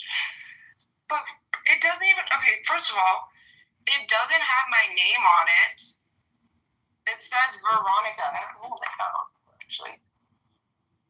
It is so weird. And my doorman, like, God bless his heart. I basically had to brief him that weird shit happens because I'm not paranoid, like, but what the fuck is this?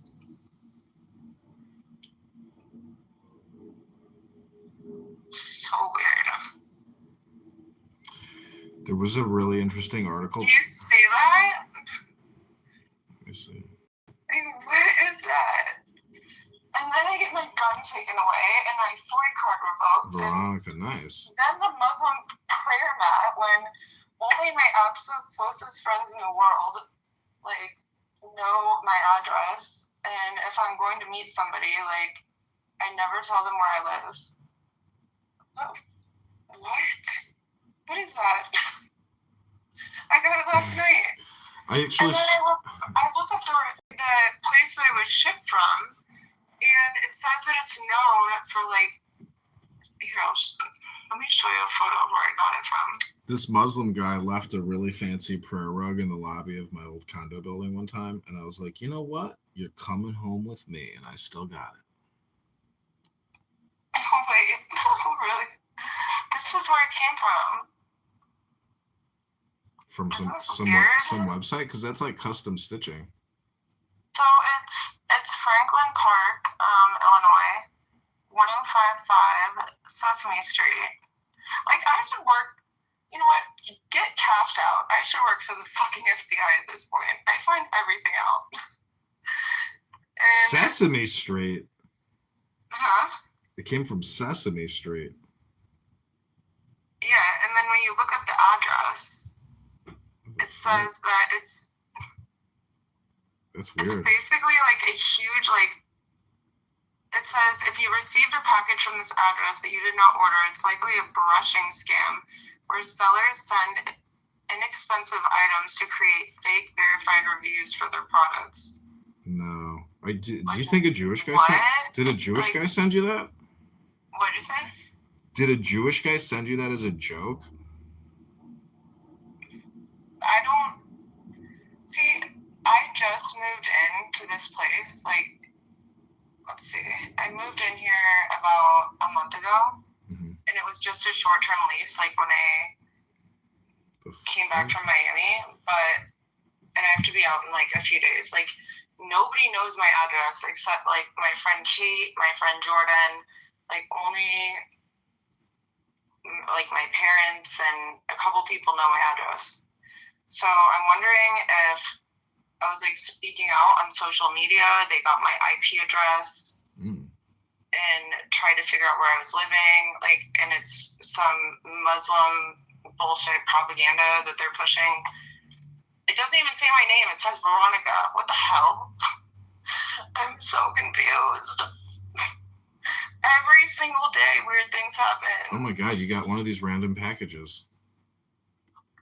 Lots of people get these. Holy shit. 30. Wow. This is like is this a scam though? Like, I could see people just like claiming that, well, yeah, this is all real. It's so weird. Damn.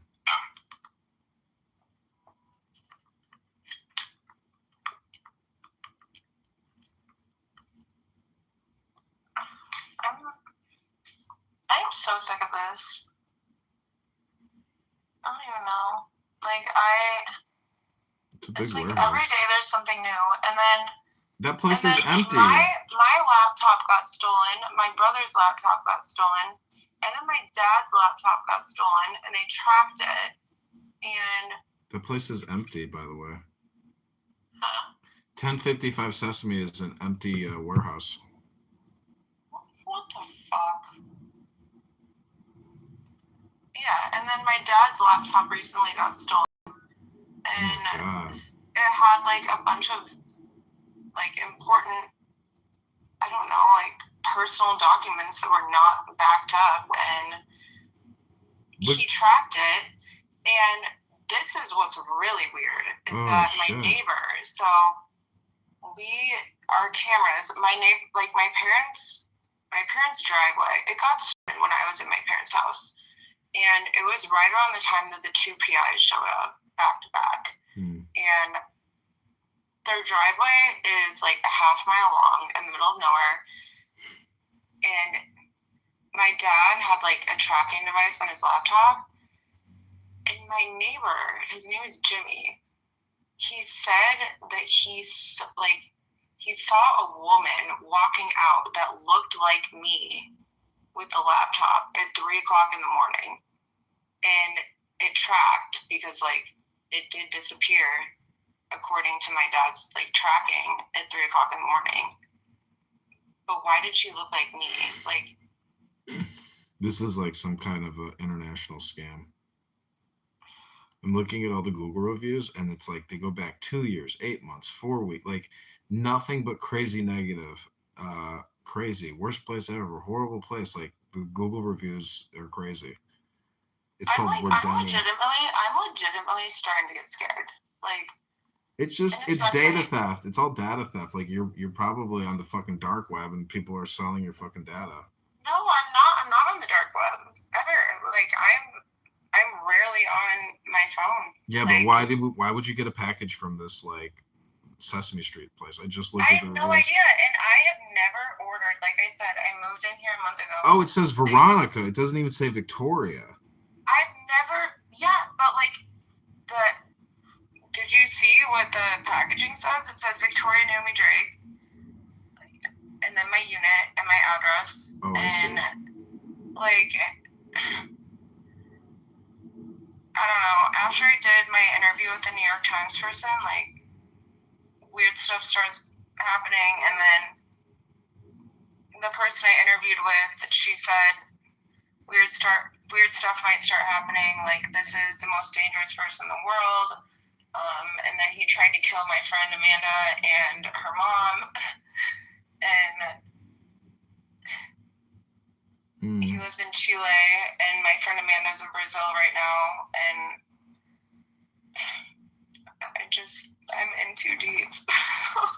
Yikes. I don't know. Somebody's just playing mind games with you. That's what's really happening. But I don't know how anybody would know my address. It shows up when you get a utility. Like, there's just so many ways for it to show up, or No, because I specifically put everything in my parents' name. Did you do mail forwarding? I just pay my parents. What'd you say? Did you do mail forwarding or like set up anything with the United States Postal Service? No, I didn't, and I did not do mail forwarding, and I put everything in my parents' name, and they have a different last name than me, which I specifically. Well, you know what it is? You're on Instagram. That's what it is. Because in the comments, people are saying this is like a common Instagram scam. Like it's all just like data theft and credit card billing, etc. But like people were leaving all these comments. Like it's all because of your Instagram shit. But like, how do you think they figured out my exact unit number? I can only tell you somehow they probably it's a data leak and a hack out of Instagram. No, but then like the guy comes in like when I'm like laying in bed in the morning, like 8 o'clock, and is like, I'm gonna kill you and your entire family, and like has a gun, and he's like, I have a sawed-off shotgun, like I'm an ex-drug dealer, like I know people that will kill everyone and your family, like. Are you sure? Well, I don't know what to say. Like, that's a different issue, like, in terms of, like, the packaging. It's just all this weird stuff has been happening since I started speaking about politics. And, like, I mean, like you referenced earlier when you said that, like, okay, like, you know that you've kind of made it when you have haters. Like, I have so many haters. And now people are threatening to kill my family, and maybe it's because they think that I'm dangerous and I have actual political influence. I don't know. There's just like, I mean, do you think it's like people you've personally been involved with, like romantically? Because that's generally what it is. It's like domestic. I've had like 3 relationships in my whole life. And then, so I had a 9-year relationship all throughout high school, all throughout college, married him. Also, son of a billionaire, somehow. I don't even fucking know how I got involved in that. And then after that, it was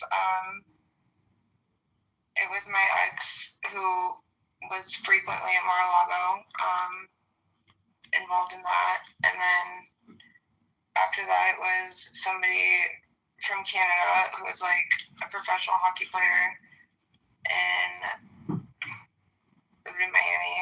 And then after that, I don't even count the con artist who introduced me to the Gates family as a relationship because it was literally like 1 month.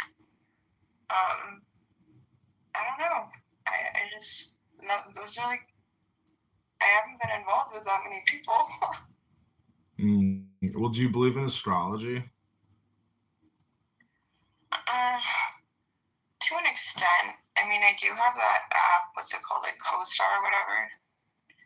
And I do read it sometimes, and every time I do pull it up, it is accurate. But I don't know, do you? Well, there was this article that came out in the Daily Mail today. It says, they argue that quantum physics taking place within our skull is what generates awareness. This includes the idea that particles can exist in multiple states and locations at the same time. As a result, our consciousness can hypothetically connect with consciousness across the world and even the universe, they argue. You know what was really weird, though? So I was at Soho Beach House in Miami, and I lived very close to it, and I walk in, and I'm meeting my friend Cassie, and all 3 of my exes are in the pool within, like, a 5-foot radius of each other. Like,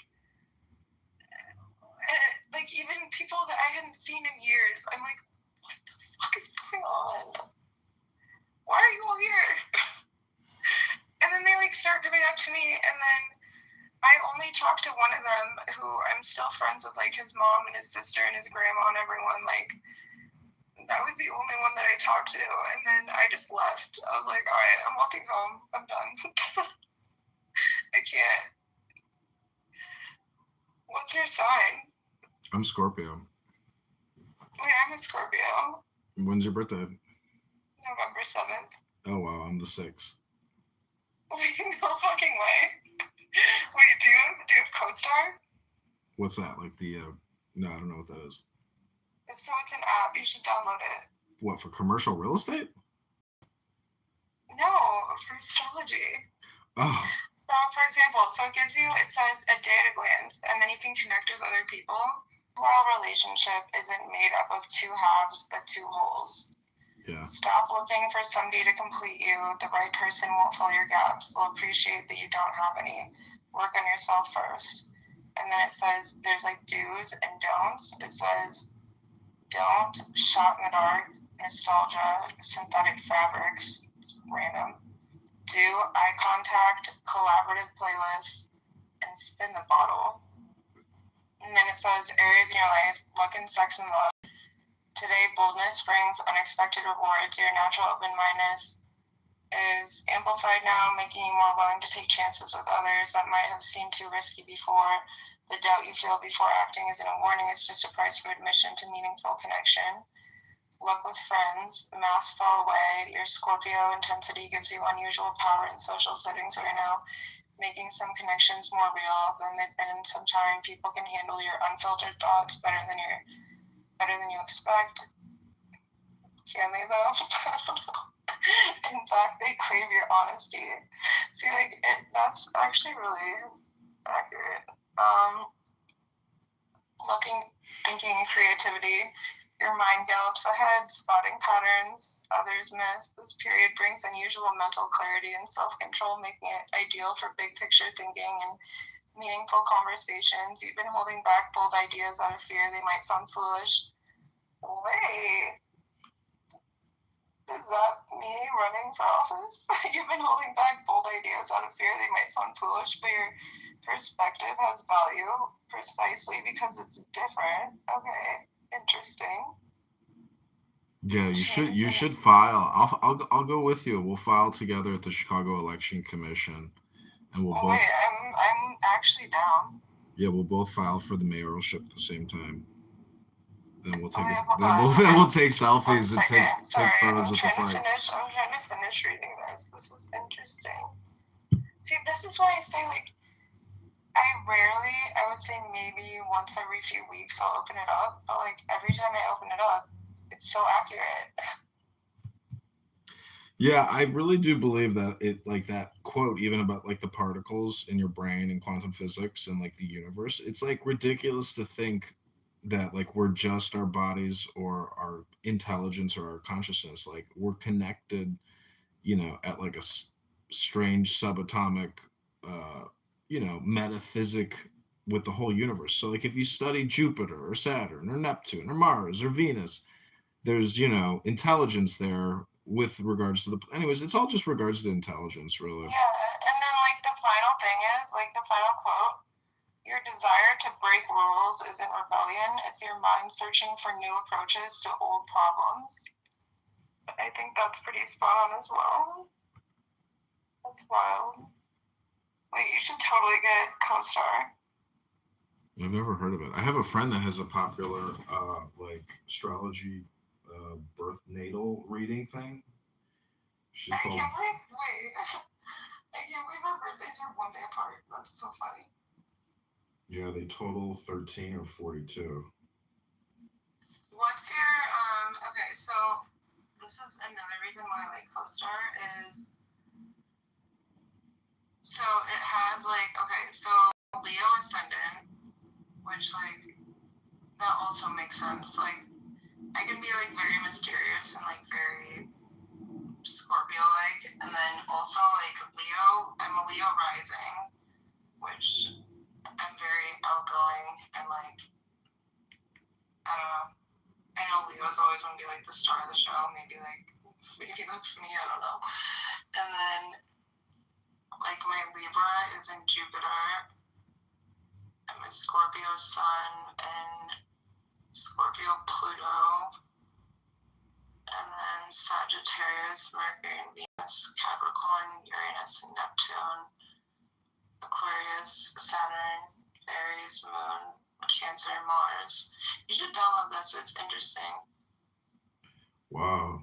Yeah, I'm looking at this girl that I used to work with at this advertising agency in Los Angeles. She has this app called Astro Bella Luna, and she like just released a book. But it's funny. Wait, what's it called? Astro Bella Luna? Yeah, just download it. It showed up when I searched for CoStar. No, you should totally get CoStar. And so this is so funny. So I haven't opened this app up. It's probably been a month at this point. So your sun in Scorpio means it's your third house, meaning you feel the need to distinguish yourself from others. And it says you can be manipulative, power hungry, and you need to seek the truth. And that is so fucking accurate. That is wild. Like, that is literally me to a T.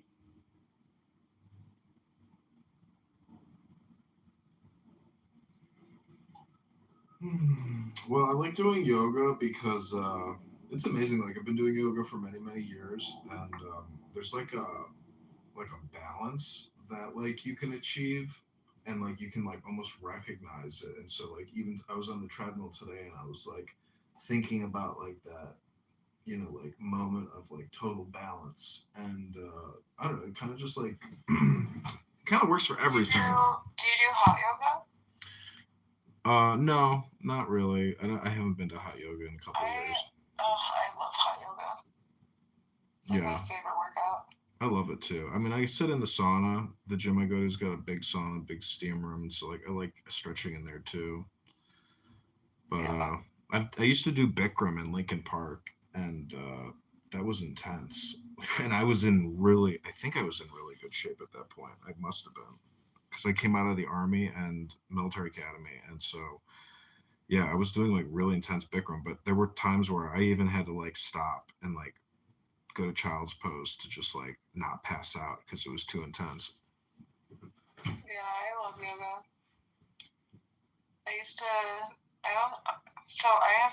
haven't done it in like a couple months. I haven't done it since I was in Miami last, but I would do it every single night and then every single morning at East Bank. It was fun. Yeah, I've never done it at EBC, but I like that place.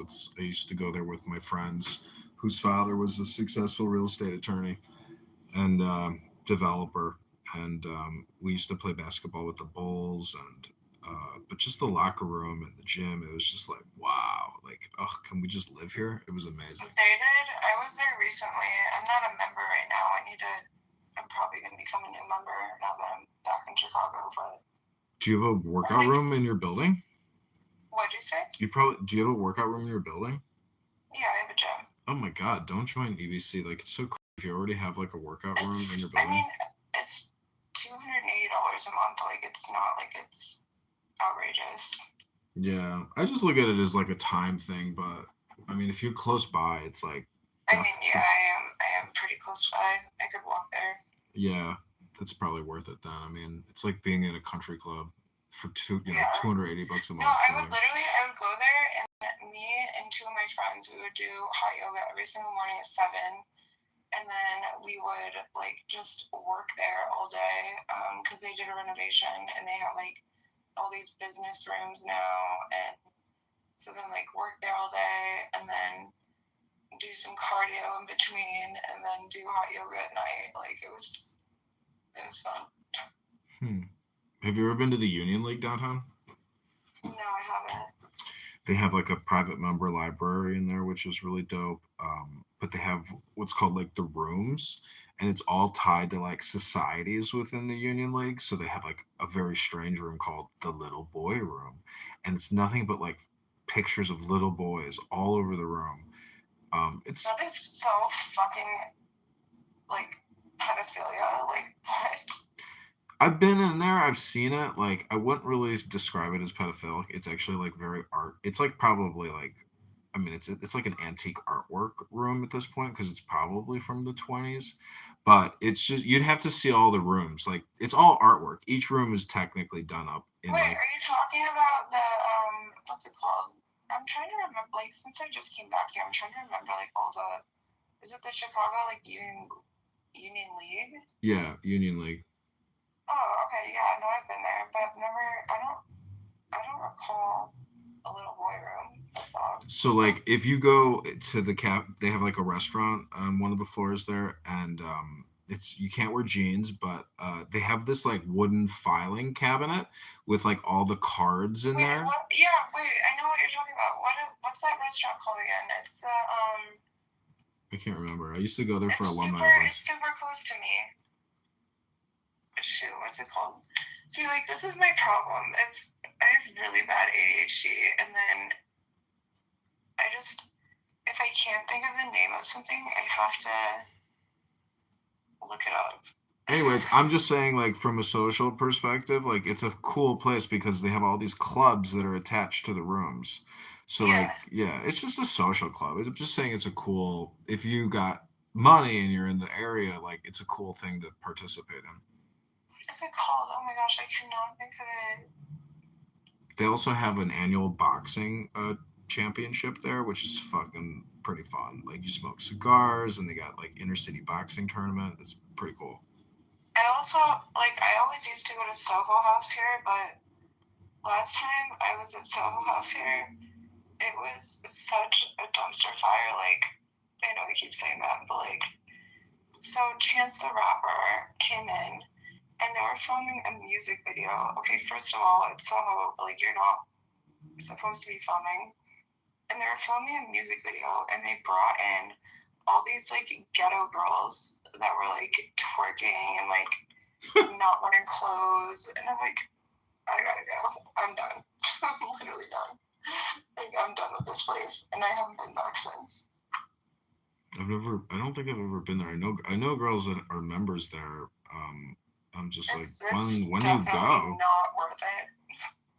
Now that, so Chance, he actually, like, moved very close to my ex's family's house on Lake Forest, and they became close, and then he would always buy, like, and I'm not trying to sound like I'm, like, rich or anything, or, like, a spoiled brat, whatever, but, like, so my ex's family had a bunch of courtside seats at the Bulls games, and Chance, like, if we couldn't go, then Chance would buy the tickets, and he's a mess. Like I said, bring back eloquence. Yeah, I actually I'm gonna coin and I'm gonna patent this. Make America smart again. Massa. I actually have a book on eloquence. I have a lot of books. I have a big book collection. I'm in my library room in my house right now, surrounded by books, and I do have a book on eloquence. It's kind of, the whole thing is, it's like if you read it out loud, it really does improve your, your elegant speaking and, flourishment. It's all poetry, essentially. It's a poetry book, really. Interesting. Wait, what's it called? I believe it's called On the Art of... I love reading. Like, I listen to, like, audiobooks all the time. Like, when I'm just, like, even when I'm, like, working out or just, like, going for a walk, I listen to books. And, I mean, I read hardcovers, too, but... I think it's called, like, On the Art of Elegance and Eloquence, something to that extent. It would take... I would never be able to find it, but it's somewhere around here. Okay, I'm going to Google it. Maybe The Art of Eloquence. Wait, I think I know what you're talking about. Wait, I might have read this. It's a little bit like... it's called The Art of Eloquence. My grandma made me read it, because... Okay, wait, I know what you're talking about. It was so funny, like...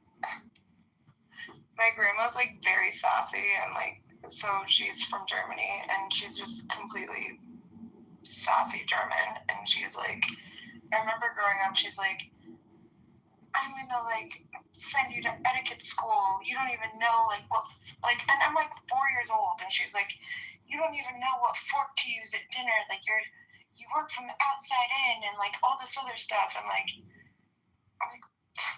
I'm literally a kid. I don't know. I just have, like, a very, like, picturesque memory of weird things growing up. It was always a threat to send me to etiquette school and my brother. And I'm like, I think I turned out okay. Yeah, I mean, etiquette in many ways is like the materialist, or it's like tea ceremony. You know, like my dad's wife loves to put on like, fancy dinners with all types of, accessories on the table. And it's like, can we just get a hot dinner? I should show you.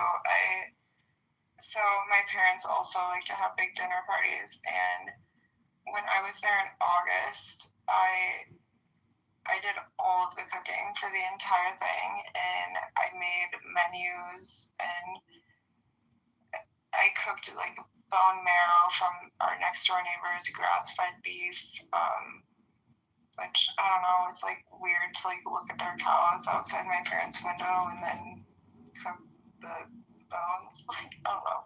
So I made like bone marrow and like truffle risotto and then lemon chicken and lamb chops and tomato salad and all this other stuff. Like, but yeah, I don't know. I think I wouldn't even say like, and maybe it's, there's just like basic knowledge that they like don't know. And again, maybe that's why Trump says that like his biggest voter base is uneducated people. Like, I don't know. Well, I don't know. I've read part of my campaign, I created a lot of videos on YouTube, almost 50,000, and I read the Constitution, front to back, out loud, recorded it. And there's a lot of it's a lot of God in the Constitution, like nonstop. Yeah. It's it's like a transcendent document, but the Declaration of Independence, the whole thing is tied to God. And I don't know, when I hear Brandon. Are you a Christian? Yeah, I got baptized in 2000. I kind of want to get baptized again. You can go. Every day that I take a hot bath, I technically claim that that's my daily baptism. It's like seriously, like, you think it's a joke, but like I feel like I'm not a sinful person, but I feel like I'm a pretty aggressive person, and so like in my communication with this campaign, so like I just view every day that I cleanse my sin of like spamming people politically, I mean, yeah, like I'm an extremely aggressive person. I'm aggressive as hell. Have you ever done like a disc profile or what's it called? It starts with an M. It says like it's a personality type, and there's like 52 different personality types. Oh shoot, what's it called? No, I have to Google that. I have no chill. Sometimes I'm like, I wish I could just like smoke weed and be chill, but like I don't. Well, I just bought some new weed tonight at the dispensary near my house, and it's okay. It's a good brand, but I'm not like really that satisfied with it. It's not the greatest, but weed is weed. It gets. I'm allergic to weed. I only smoked one time when I was 14, and my dad, when I was 13, was like, hey, now that you're like a teenager, like I want to tell you that a weed allergy like is like hereditary in our family. I didn't believe him. I smoked weed and I got blue lips. I had to go to the hospital, and then I got an allergy test done, and where they like prick your back, and yeah, I'm very allergic. Like I literally, even if somebody's like smoking within like a 15-foot radius of me, like I get high. Have you ever smoked a cigarette? Oh my god, funny story. So, okay, I vape all the time, which I know is horrible, but that didn't start until I bought my place in Miami. But like, my first cigarette I ever smoked, I'm trying to remember, I think I was 17, and it was me and all my friends, and like my parents have like, so there's 5 dormers on our house, right? And so like, it's a relatively flat roof, like right when you exit the dormer, and so we would climb out my window, and there was a bunch of leaves in the gutters, And so we had the window open, and me and all my friends were out there smoking. So we all threw our cigarettes in the gutter and caught all the leaves on fire. Oh my god, it was so bad. Like a tub that I had like a bunch of jewelry stored in, and I took it to the bathroom, and I just like was running back and forth with the water, like trying to put the fire out. It was really embarrassing. I had a friend who burned his girlfriend's house to the ground by falling asleep smoking a cigarette. Wait, are you serious? Yeah, he burned the whole house. This is what he claims, but I'm like, he's like, no, man. I'm like, wow. I'm like, you know, even to this day, I'm still suspicious, you know, that he didn't just burn the fucking house down. That sounds odd. Like, extremely OCD, and like everything has to be super clean. And so I'm taking like a Lysol, what's it called? I think Lysol, Clorox, right? Whatever it is, to like the handles on my stove, and I have a gas stove. And apparently, they're very like, I don't know, they move easily. And so apparently, right before I went to sleep, I turned the gas on. I wake up in the middle of the night to my maintenance man shaking me awake, and it's like, your fire alarm was not going off loud enough. I'm going to replace the batteries. Your kitchen is on fire. And I'm like, holy shit. You saved my life. Like, I was so scared. Like, I'm like, when you just like first open your eyes and like with everything else weird that's going on like in my life right now, like having a man standing above you, but it was the same maintenance guy in my building that, oh my god, I have to send you this video. So I was blow drying my hair and I accidentally dropped, sorry, I have like extreme ADHD, like I just like go like all over the place. But I was blow drying my hair and vaping, and I accidentally, like, my vape fell off my countertop and fell into my toilet, and it like went all the way down. And my maintenance guy, it was the same maintenance guy that shook me awake, but he had to literally take my toilet off the base, and like, I don't even know what he did, but he like sucked it out of like the plumbing, and then he like put my toilet back on in my bathroom. It was so bizarre. Yeah. Yeah, it was something. I should actually send you the video. It's kind of funny. Like, I know vaping is so trashy, but I still do it. Have you tried like, my parents are like helicopter parents, and they're like super strict, even though I'm literally an adult. And they're like, oh yeah, nicotine stimulates the brain, so I have no problem with you vaping. Have you tried a cannabis vape? I just stay away from weed, honestly. Like, I know that weed, like, a lot of people technically, like, don't think that it's, like, a drug, you know? But, no, like, it's a chemical additive to the brain. I mean, it's totally a drug. I just try to stay from everything. Yeah, but my point... But my point is you're vaping. It's a drug. What are you talking about? Okay, but it's nicotine. It's not a cannabis vape. It's just nicotine. I know, but my argument is that, like, whether it's nicotine I know it's not super healthy, but I've only been doing it for like a year and a half, and I'm gonna quit soon. But well, one way to consider quitting is actually, I don't know, it's just like a theory. Like, how do you stop smoking? Like, I have books and CDs on how to stop smoking, hypnosis. You know, it's like hypnosis CDs and books. And if you actually, were you a cigarette smoker? No, I just have a lot of books, and I smoke weed, but you know, I'm still interested in, like, you know, how do you essentially deprogram yourself from smoking? You have to find content to essentially override your tendencies, you know. Yeah. So, anyways, it's just like I have I have multiple I books think on smoking cessation hypnosis.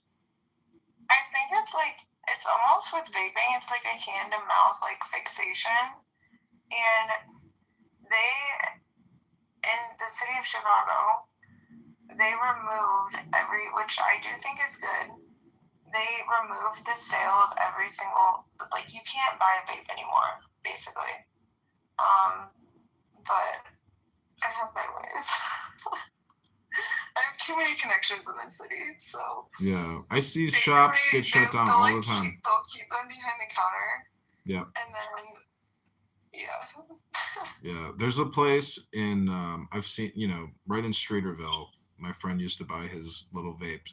It's so pathetic that they have to that they can't exhibit it, but you have to ask. And I don't even know what the product is, but yeah, there are people that just, it is like, it's a serious health problem, like it's very taxing on the body. It's microparticulate. It's not like you're burning a bush. A bush is a little more natural. You're actually like heating a fluid, and creating a microparticulate and penetrating the lungs to get the buzz from it. So I mean, trust me, I know it's bad, but like if that's the only like bad habit that I have, then whatever. It's fine. Well, part of meditation and yoga is breathing. And so like I always remind people, like I've done a lot of interviews and I say, if there's one thing that I could communicate with you in this interview, it's that taking the deepest breath of the day, let's take the deepest breath of the day. And it's kind of a funny thing to just like throw into a conversation, but I do it all the time. So just take the deepest breath of the day and hold it for 10 seconds. So what you can buy though, like you can buy non-nicotine vapes, like in order to stop vaping in general. And maybe I should do that. I don't know. Well, what you're doing, my theory is that every cigarette smoker is technically trying to take the deepest breath of the day. So if you start doing more awareness breathing throughout the day, where like even prior to a puff on your vape, you say, okay, before I take this puff, I'm going to take the deepest breath of the day. And then afterwards, after you take the hit from the vape, you say, okay, now I'm going to take the deepest breath of the day and actually hold it for 10 seconds. Because when you put pressure on the lungs, you're pushing those, microparticulates into your bloodstream by putting more pressure on your lungs. And so it's just something to think about when you smoke or breathe. I'm literally hitting my vape right now. Yeah, so try after you exhale, try now taking the deepest breath of the day. I've created videos on what's called diaphragmatic breathing using I've done meditation. I'm familiar with like breathing like through your diaphragm and everything like that. But I've created videos on diaphragmatic breathing plus cannabis. Because do you know they used to treat if you, what's it called when you have shortness of breath? I mean, I don't know, shortness of breath. No, what do people take the inhalers for? Asthma. If you have asthma, do you know they used to treat that with tobacco, because tobacco flares open your capillaries on your lung and allows you to take in more. I had asthma when I was growing up, but then I started running like 5 miles a day every single day, and I got over it. Anyways, it's just something I read in the news the other day. I was like, oh wow, they used to make people smoke a cigarette if they were having an asthma attack. Well, I think this is interesting, but one of my friends was climbing Mount Everest, and he said that there was a woman that was like so far ahead of him and was just like literally running, like going straight up the mountain, like, and she was elderly, and he asked his guide, he's like, wait, what's going on? And he was like, oh, I know her, she's done this multiple times, but she smokes, so she smokes cigarettes, and she's used to less oxygen in her lungs. And so that way, like when you're at like a higher altitude,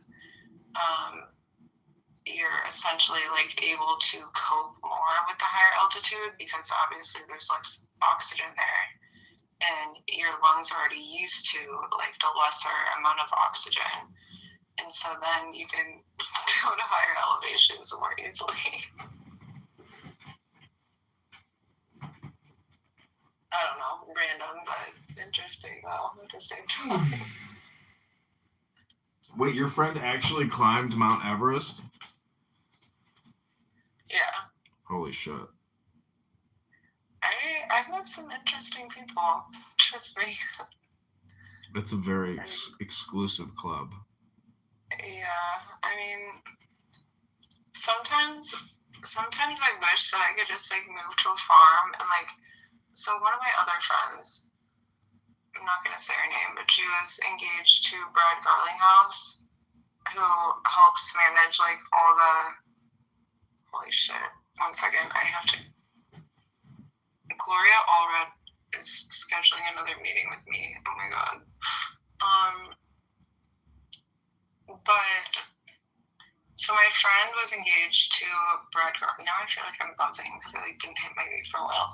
My friend was engaged to Brad Garlinghouse for a while, and I mean he owns Ripple and XRP and all of that, and he basically helps regulate like cryptocurrency for the government.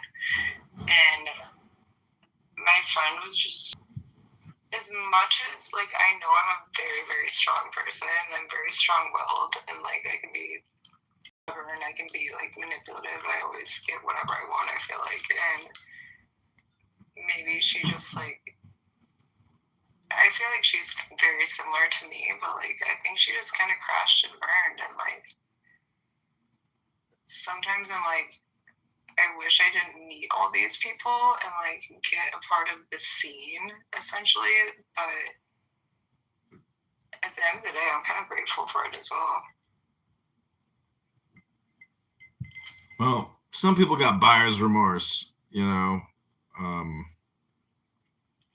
don't know. And it was crazy. I mean, it's like, for example, first time I ever met Brad Garlinghouse, it was like 8 years ago at my friend's place in Chicago.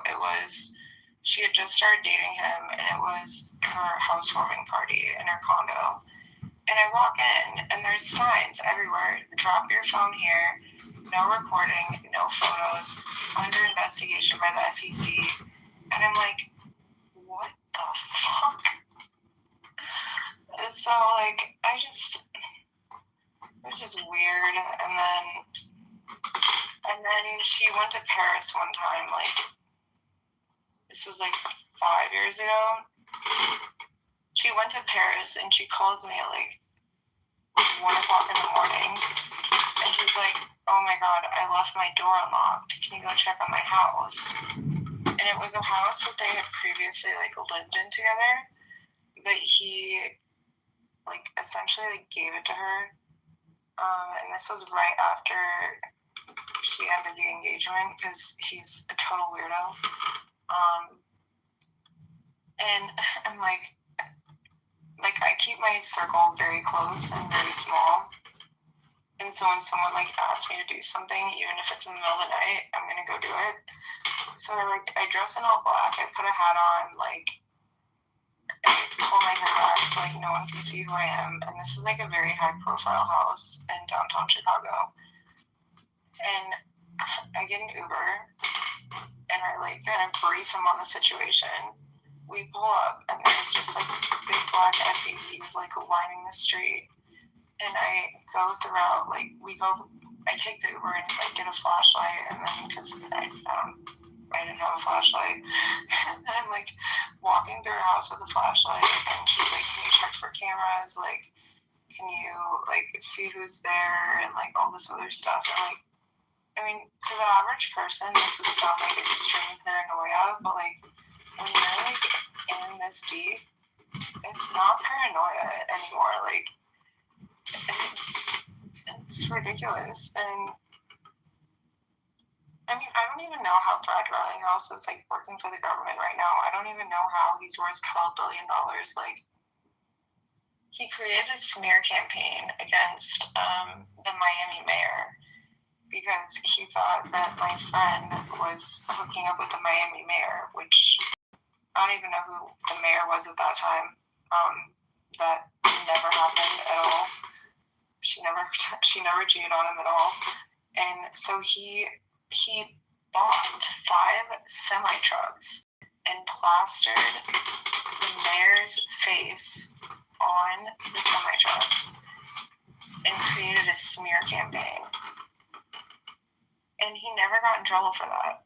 Like, I feel like billionaires just, like, they have way too much time on their hands, and,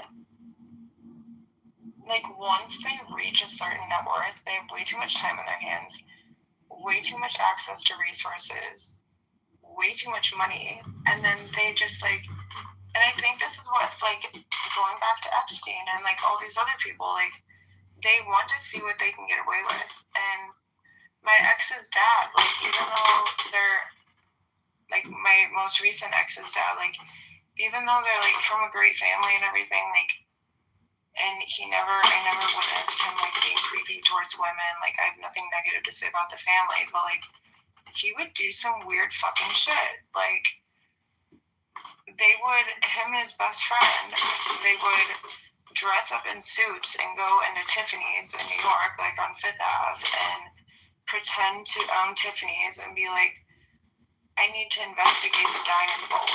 And they would just walk in and like just weird behavior like that when they get bored. Like, it should seriously be studied.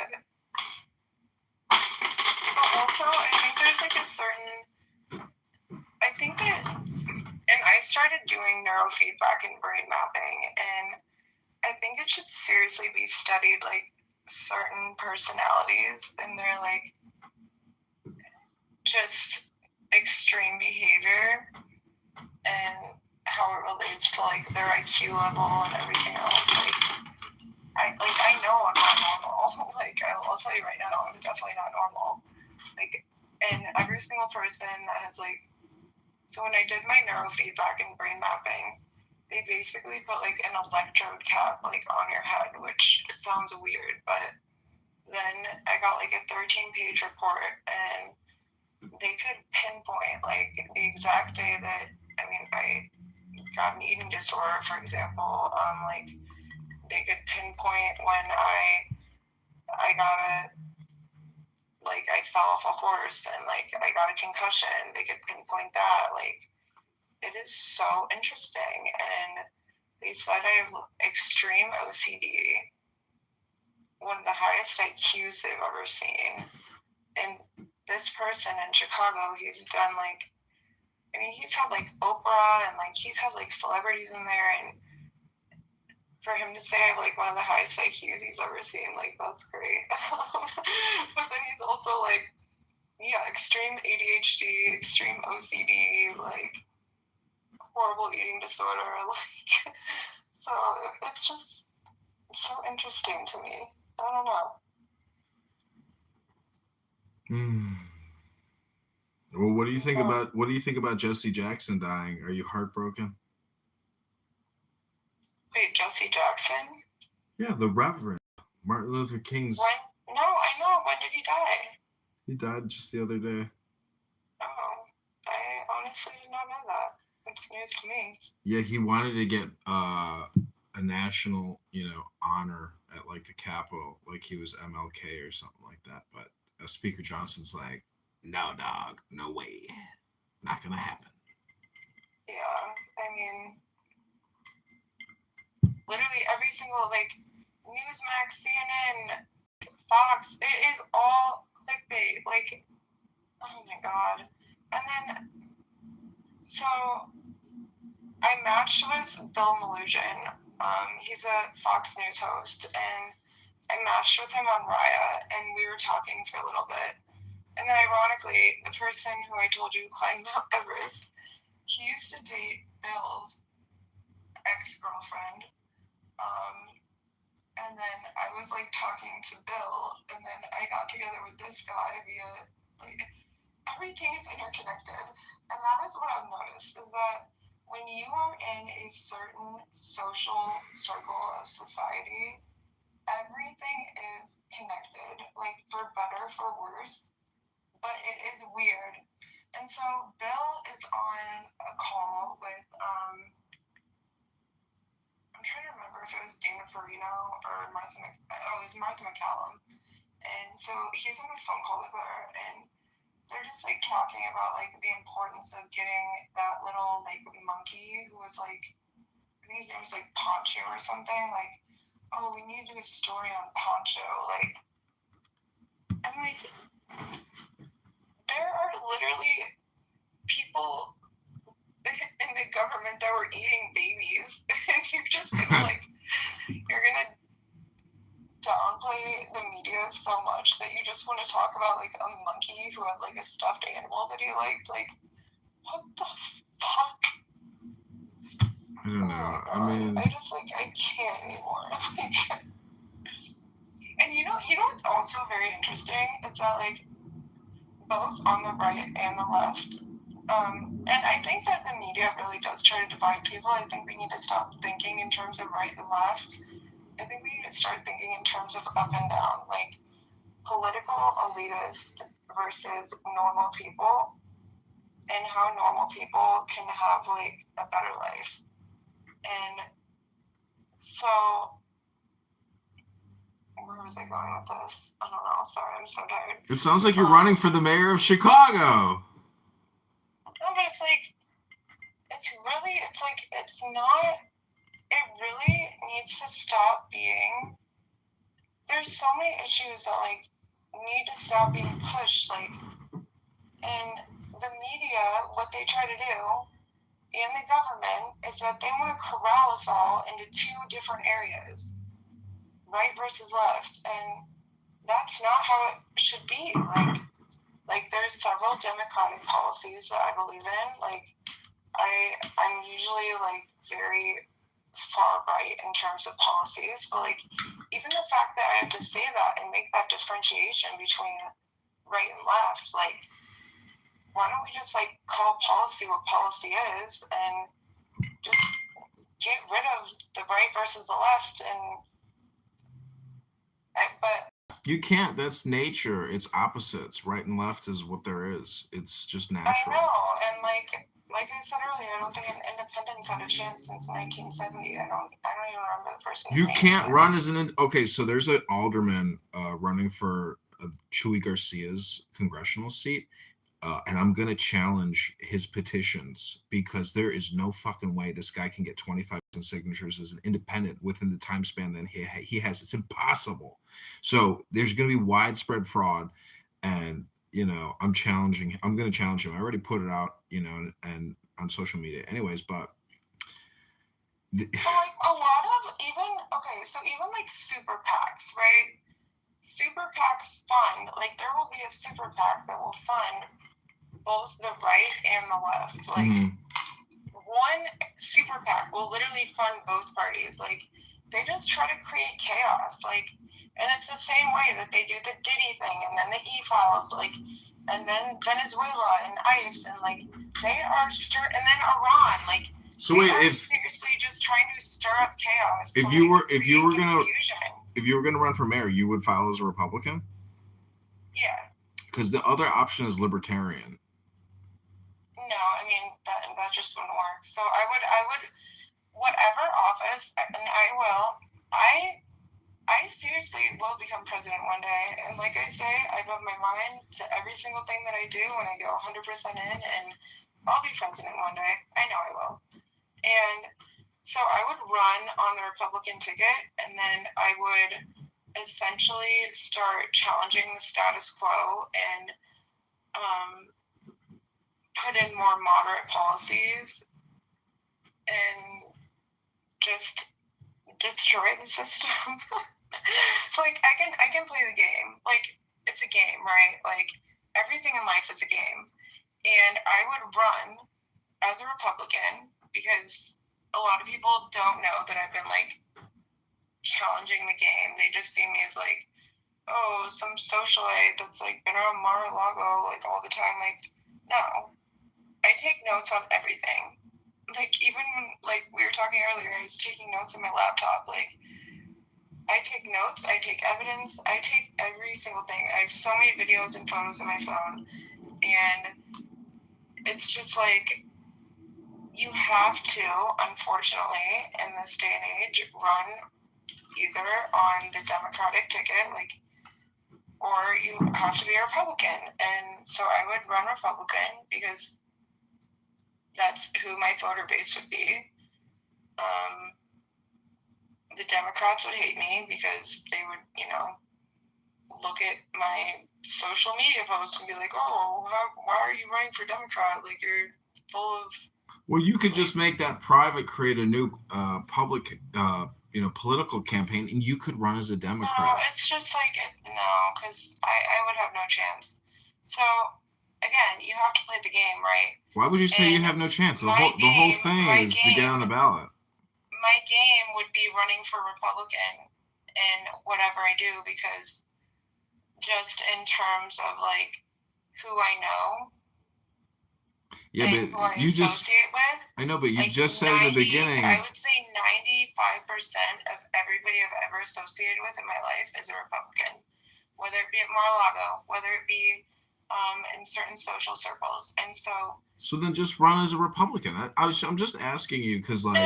No, I absolutely would run as a Republican. That's what I'm saying. But then, like, if I would win, I mean, not if, because I will win, because I know I will,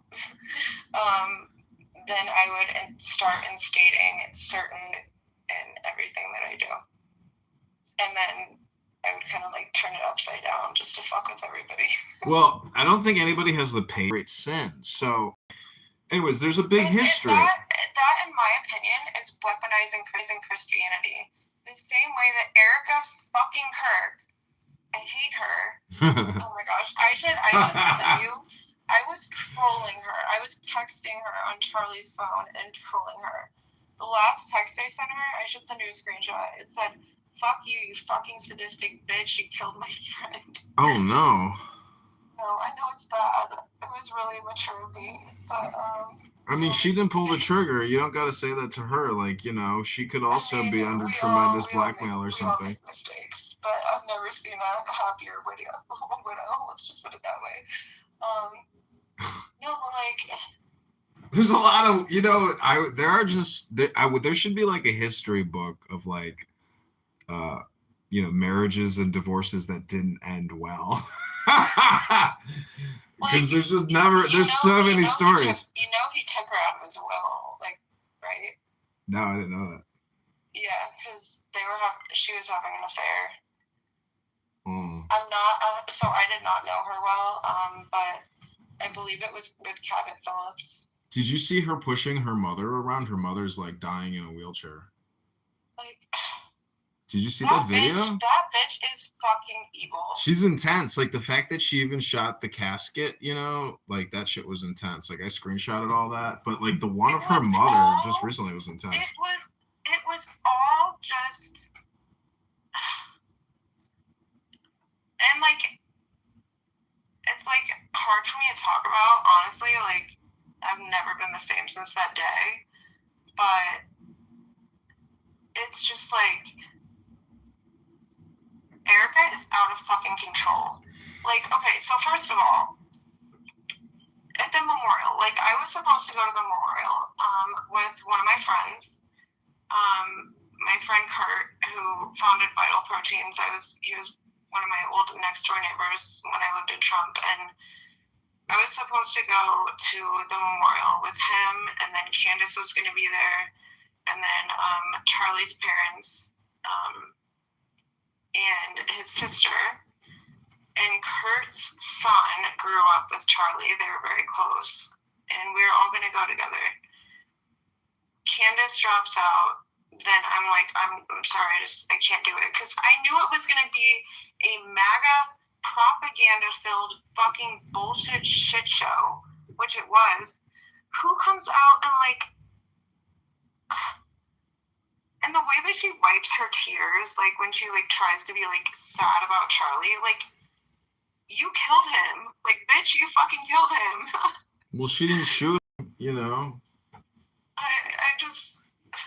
She didn't shoot him. Who has, like... Post just met in Israel with what was his name? He's Israeli's UN ambassador. Huckabee. Yeah, he just met with Huckabee, and then he was detained in the airport. Yeah. Like, Tucker's a real one. I love Tucker. Like, I met him many times at Mar-a-Lago. I don't know him, like, super closely, but he's a real one for sure. And I don't know. I think out of all the speeches, like, at Charlie's memorial, Tucker was the only person that was genuine. Everybody else was just fake. And that makes me livid. That makes me really fucking mad. Yeah. I don't know. I mean, I'm kind of a Buddhist. Like, I'm looking at a picture of the Buddha right now, and he's like meditating, surrounded in flowers with like a half a coconut with like more lotuses.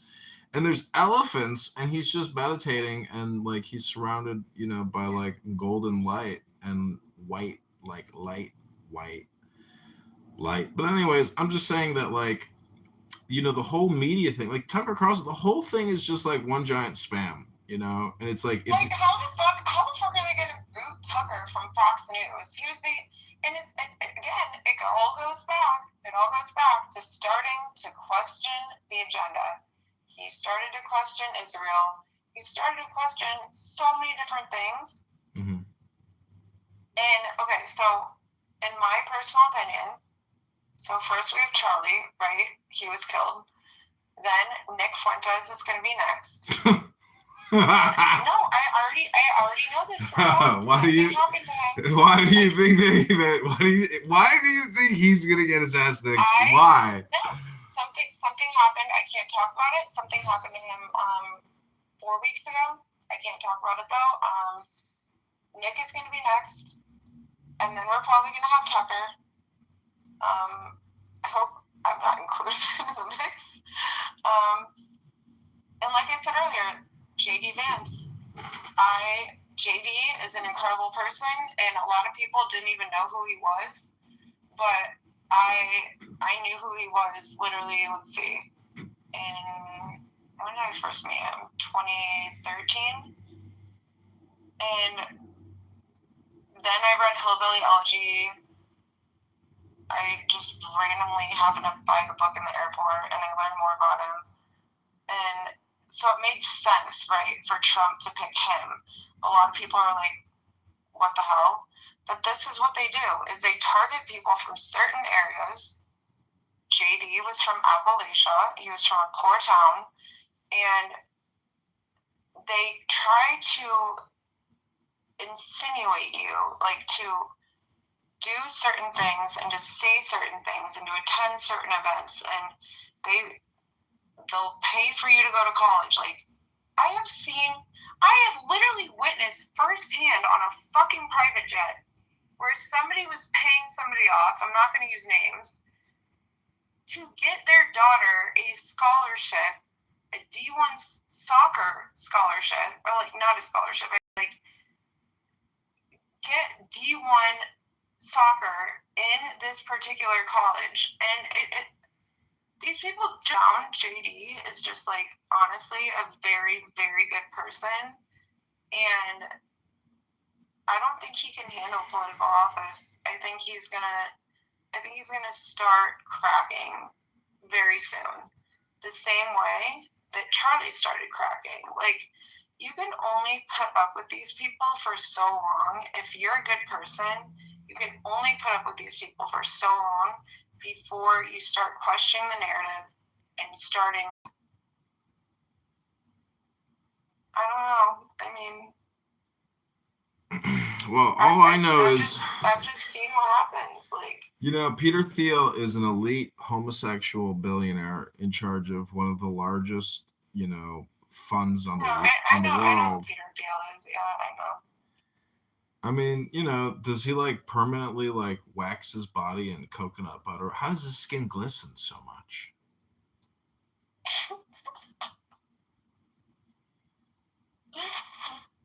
I mean, I haven't looked up any recent photos of him, but like, is it glistening? There's like a photo of him. His skin is so oily. It's like so. Wait, hold on. I'm looking. I don't know what he does to his skin, but it like looks very strange.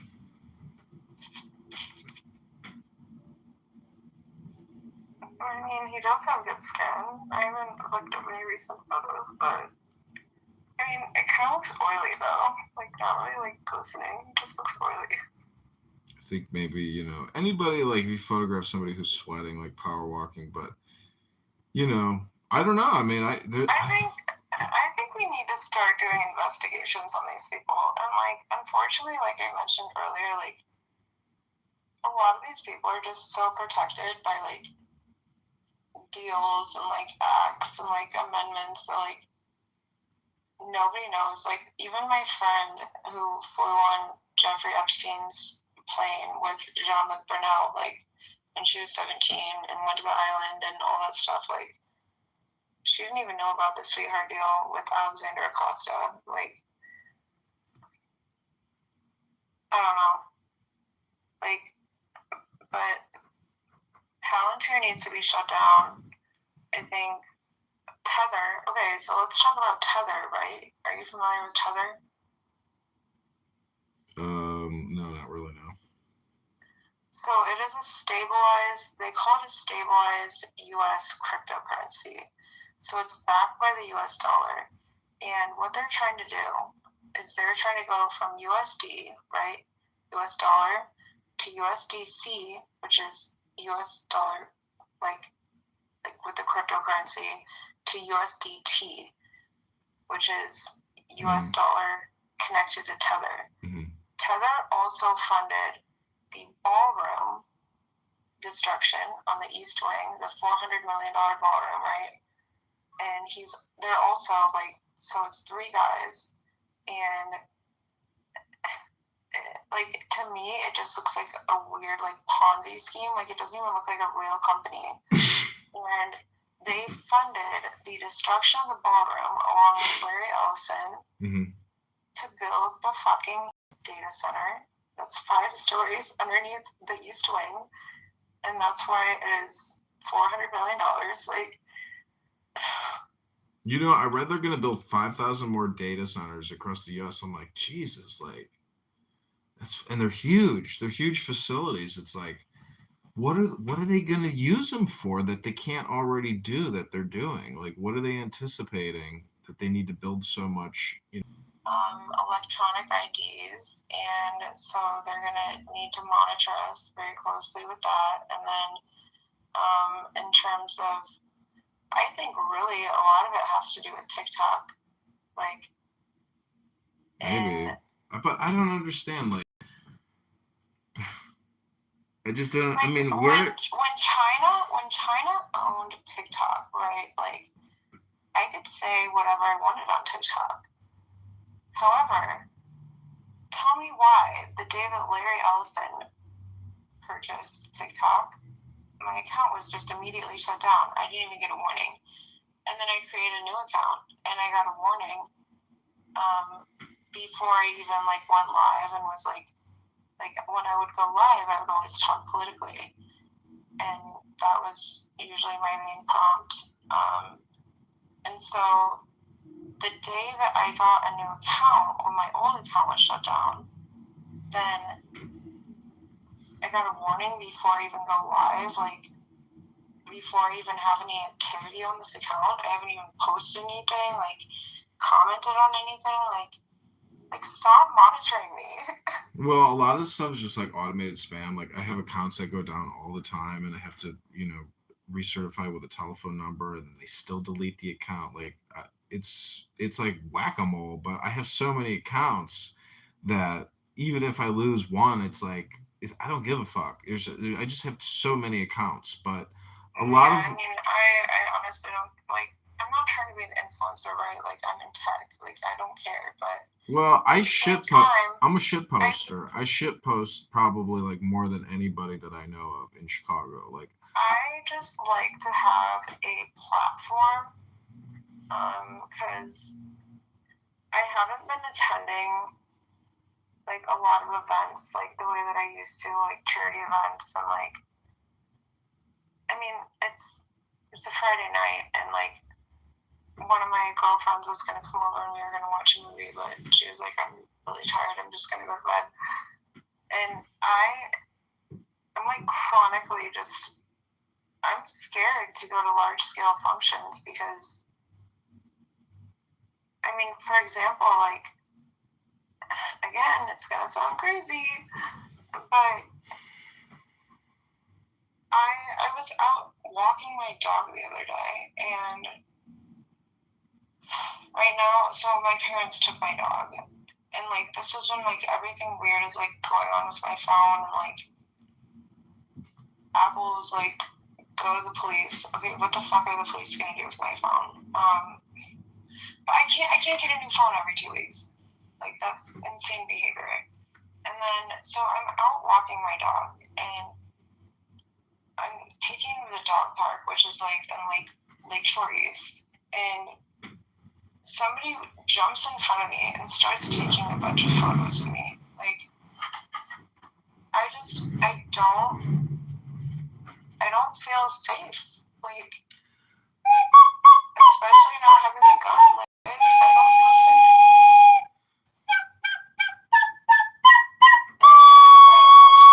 And my daughter's he's like a 50-year-old gay black man. I love him to death.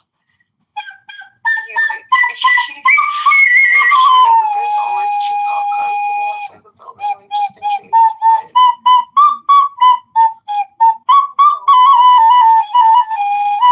I'm just gonna keep speaking my truth, and I don't know. Wait, my mom used to play the flute, and I was messing around with her old vintage flute maybe a few months ago. You have it at home? No, I don't have it here. It's at my parents' house. Oh. It's a fun flute. It's beautiful. I mean, it's handcrafted. I don't know what country it's from, but... Play a song.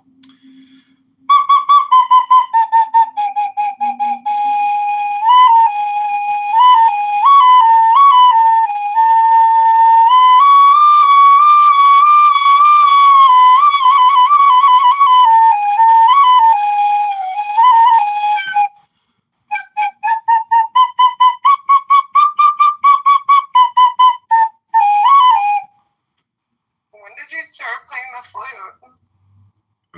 I guess when I bought this thing on eBay. When was that? I don't know, probably 5 years ago. Oh my god. My family is so musical. So my parents made me start taking piano lessons when I was 4 years old. And maybe this is where I get the extremism where everything I do, and my parents told me over and over again, you will not do or commit to something if you're not going to be number one. And I mean, that goes back to horses, it goes back to basically everything I've ever done. Horses, golf, I don't know. And piano, my grandma she just passed, but she was a concert pianist, and she taught my brother and I piano starting when we were 4 years old. My brother was 3 and I was 4, and she would literally scream at us and be like, arch your hands like you're holding a tennis ball on the keyboard, and my parents would make me practice 45 minutes every single day. And we're a very musical family. But then I got too busy with horses, and they stopped having the time to practice. But now that I don't have a piano, because obviously I can't fit a baby grand in my apartment. I have a 1-bedroom apartment, but I miss it. I don't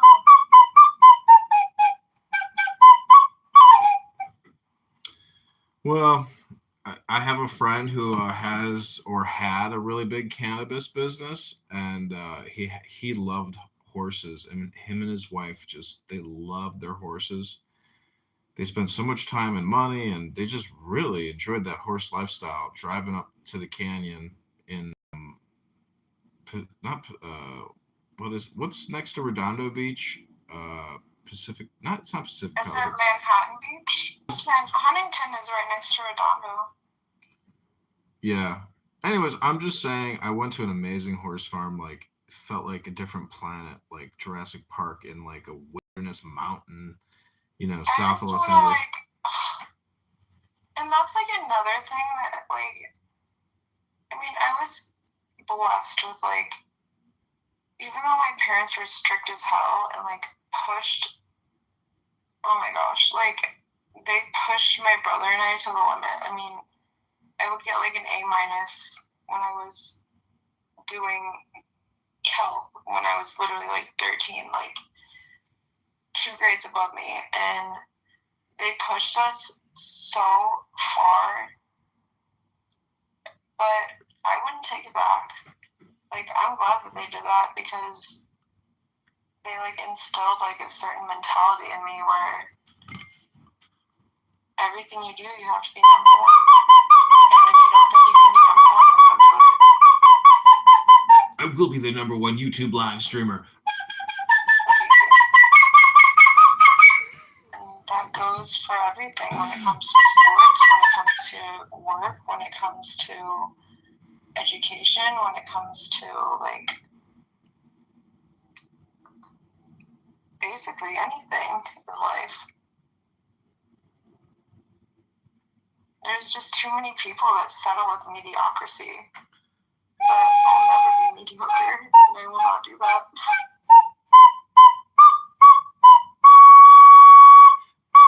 Can you hear me? Yeah, I can hear you. Well, what are you gonna do this weekend? So one of my friends is coming to visit from Michigan tomorrow, so I'm gonna spend the weekend with her, and then she's leaving Monday afternoon. But I feel bad, like, I haven't even really planned anything yet. I should probably, like, at least make some, like, dinner reservations or something. What are you doing? Probably creating AI videos. I mean, Oh my god. What are some, like, prompts that I should put in? Give me like 3. Give me one good prompt. What should I put in? Or give me 3 actually. I'll do it right now.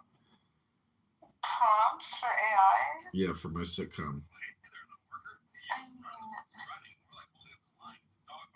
like I said earlier, I'm not gonna push that for you because I think it's a bad idea. Especially like, if you're running on Republican policies, like, and in the 16th congressional district, there's a lot of older people there, right? There's, like, a lot of farmers. There's, like, people that don't want to see fucking AI videos. Like, Well, it's too late. I just cast what you just said into a video. stop. I just literally everything you just said, I wrote it into it as you were saying it, except for the part about the old people of the district. But I'll send it to you. You'll laugh at it because, well, I cast it in a news format, not because it's political. So I put it on the news. You'll see it. You'll be like, oh, that was me. I created that. You know what is so interesting in terms of AI? So, like, I was at a networking event recently, an Instagram post. I have no idea. I looked at my messages, or I liked you somehow, and I have no idea. I hit your profile and I messaged you, or you messaged me. I'd have to look at the message string again. I don't know. It's weird. Like, I'm not active on Instagram, and I get, like, literally 1 million views a month. Like, it just, like, doesn't make sense to me. It's also creepy. Oh, I messaged you. I wrote fire to one of your stories. Oh, yeah. Wait, where was I going with this? Shit, what was I gonna say? Wait, say what you just said. Because you were asking me how did we, right now. You were asking me how did we come into contact with each other? No, prior to that. Because I pivoted and I said that. But I don't remember what I said before that. I don't know. I can't remember. You were talking about AI, I think. Oh yeah. Okay. Oh, the conference you went to. Oh my god, I need to stop working so much. Okay, so I think that, and like I said earlier, I think that people need to start practicing more like responsible AI, because when I went to this networking event at the end, and these are all like high level executives with like IBM, ServiceNow, Microsoft, Oracle, like big 10 people, right? And this was maybe a month ago. And at the end, they had 3 different like groups of students that were like presenting their businesses, right? Like they weren't necessarily okay. So the one from MIT was a full-on startup, but this one from Stanford, which I thought was the most interesting, they had already gone through Series A funding, and I don't know if you're familiar with like venture capital and everything like that. I mean, every guy I've ever dated is like a venture capitalist, so pretty familiar with it. But like, okay, so they'd already gone through like Series A, and they straight up found what they think to be a cure for cancer through AI, and it is a way that they can take. Oh my god, I gotta clip that one. It's like a way that they can take, like, before you go into chemo and you're like trying to do blood work, they can take your blood work. The blood work scam again. The blood work scam. It was like a glass. There we go. Slide essentially, and then this they chick is like an investment into a microscope feeder where scam. they were able to see how they could attack the cancer cells. But at this point in time, like obviously this is huge, right? Like these people she are puts very out smart. thirst traps on Instagram, and then I fired it, and then somehow she messaged me back. That were so and then there was one he was a surgeon who was involved, but he was still very young. He was like in his 30s, and they presented this like over the course of like 30 minutes. And at this point, like, are you going to sell your company? Like, responsible AI to me is like not selling out to a company like Novartis. They're full of shit. I'm just gonna say it.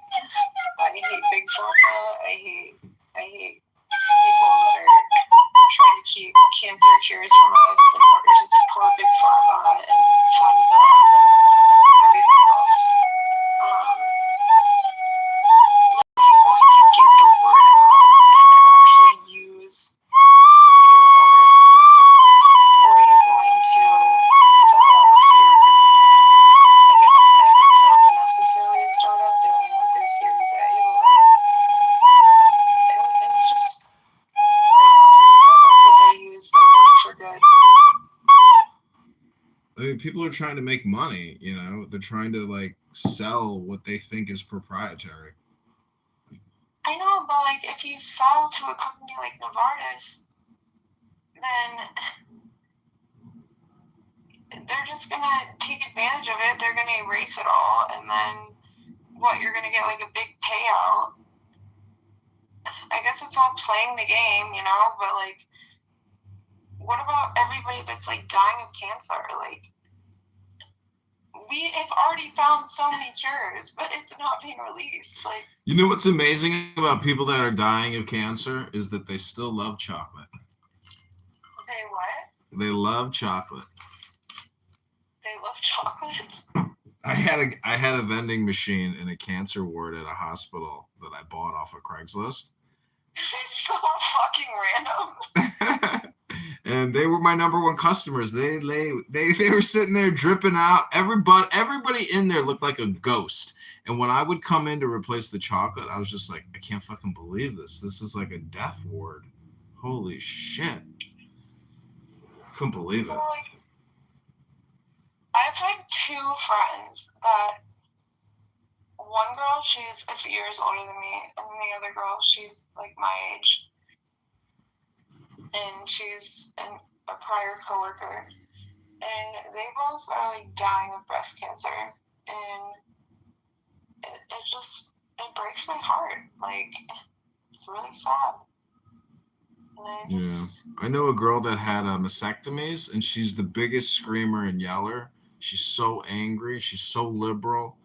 She's so technical about everything, every word. She's such a know-it-all, and she's just the most angry person. Always screaming. What does that have anything to do with cancer? Well, I think there's like a mind-body relationship between like the development of cancers. Meaning that like these girls. I'm just saying that stresses cause cancers, you know. Okay, so one girl, ironically, so my ex-coworker, she was a fucking nut job. Like, working in tech sales for 10 years, like, I don't even know how she kept her job, because she lived with another one of my coworkers, and right before a conference that was hosted in our town, asked my coworker Megan, so this girl, I'm not going to give her name, she asked her for Molly in front of all of our, executive leadership team. What on earth? And so she's one of them. And then my friend Bridget, so she's, a big-time influencer, and so I don't even know how many followers she has. I try to stay off social media for the most part now, but I think she has 8 million followers or something on Instagram. So she is married to Mike Kyoto, who's from Morton, Illinois. And my parents are friends with his parents, but she is a wonderful, wonderful person. And I don't know, so she rang the bell, so you ring the bell when you're cancer free, but they think it's coming back now, and I don't know, just breaks my heart. Yeah, I watched my aunt and uncle both pass on from cancers, and it's not, it's brutal watching the body, die. But even when the will is so strong, the personality is so strong in a decaying body, but at the same time, there's tremendous suffering and, anger, a lot of anger and frustration. But also, it's not even just cancer. We need healthcare reform. And for example, my grandpa, my mom's dad, had a heart attack when he was only, let's see, so he passed when I was 16. Him and my grandma had my mom when they were young, and they came over from Germany. He was early 60s, and so he passed, and it was because the top heart surgeon, literally the top heart transplant person in the entire United States, who worked at Northwestern Hospital, put his heart transplanted upside down. And to this day, he has the record blood loss. There was an article about it. Long day of having to handle other people's energy all day. I tried to stay away from that, but somebody told me. They said it was a bathtub full of blood because they put his heart in upside down. Are you fucking stupid? They put his heart in upside down. What the fuck? Even my brother. How's that even possible?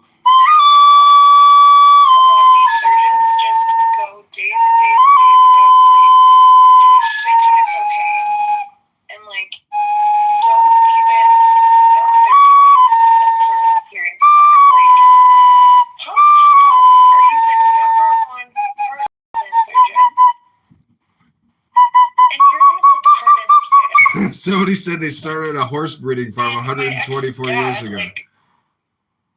So Oh my God. Northwestern, and he's not in medicine at all. Horses. Behaving horses fucking. Oh shit. He tried to start a lawsuit against my grandpa's surgeon. Like, I haven't even looked into it again. I don't even know if the surgeon's still working there, but like, it's fucking crazy. Like that is malpractice. And I mean, my grandma could have got like a huge settlement. Like, I love my grandma so much. Like, she could have gotten like a huge settlement. She could have sued them like for everything they're worth for like killing her husband. But she's like, no amount of money will fix what emotional toll this has done, and I don't want any of their dirty money. And like, that's how I feel kind of like about my case as well, is like, that's why I'm like, no amount of money will like fix it. I don't even want a fucking dollar from them. And if I do get like, but it's also difficult because like the lawyers that I'm working with, it's like, they'll take like a 20% cut, or like 30% or 40% of whatever they recover. And I'm just gonna take it all and donate it to a women's shelter and just not touch the fucking money, because I don't want their money. It's all dirty anyways. Yeah, but dirty money can become clean money. I just realized we've been on the phone for 3 hours. I know. I don't know. All right, well, the fire trucks are going by my house, and I'm ready. I got to figure out what I'm going to eat for dinner. Oh, no, I already had dinner, but I'm ready for dessert. I haven't even eaten today. Like, I should probably eat something. It's probably why I'm so, like, out of it right now, but I hate eating late at night, because, like, then you don't, like, work out to, like, burn the calories, and certainly not going to go walk the streets of downtown Chicago at 10:07 at night. Yeah, but anything you eat late at night comes out in the morning. So, that's the blessings of going to sleep. You start metabolizing. And then you wake up and you take the Cosby kids to the beach. Ba-dum-bum. I don't know.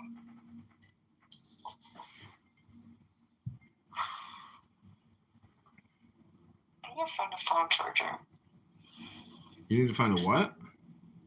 I'm plugging in my phone charger. Oh, my other phone actually just died.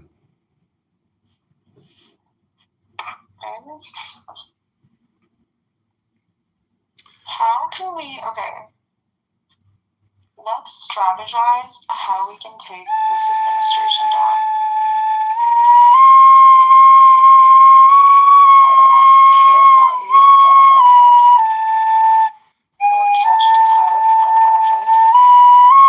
I want Kelly's employee out of office. I mean, you might not agree with this, but I want Trump out of office.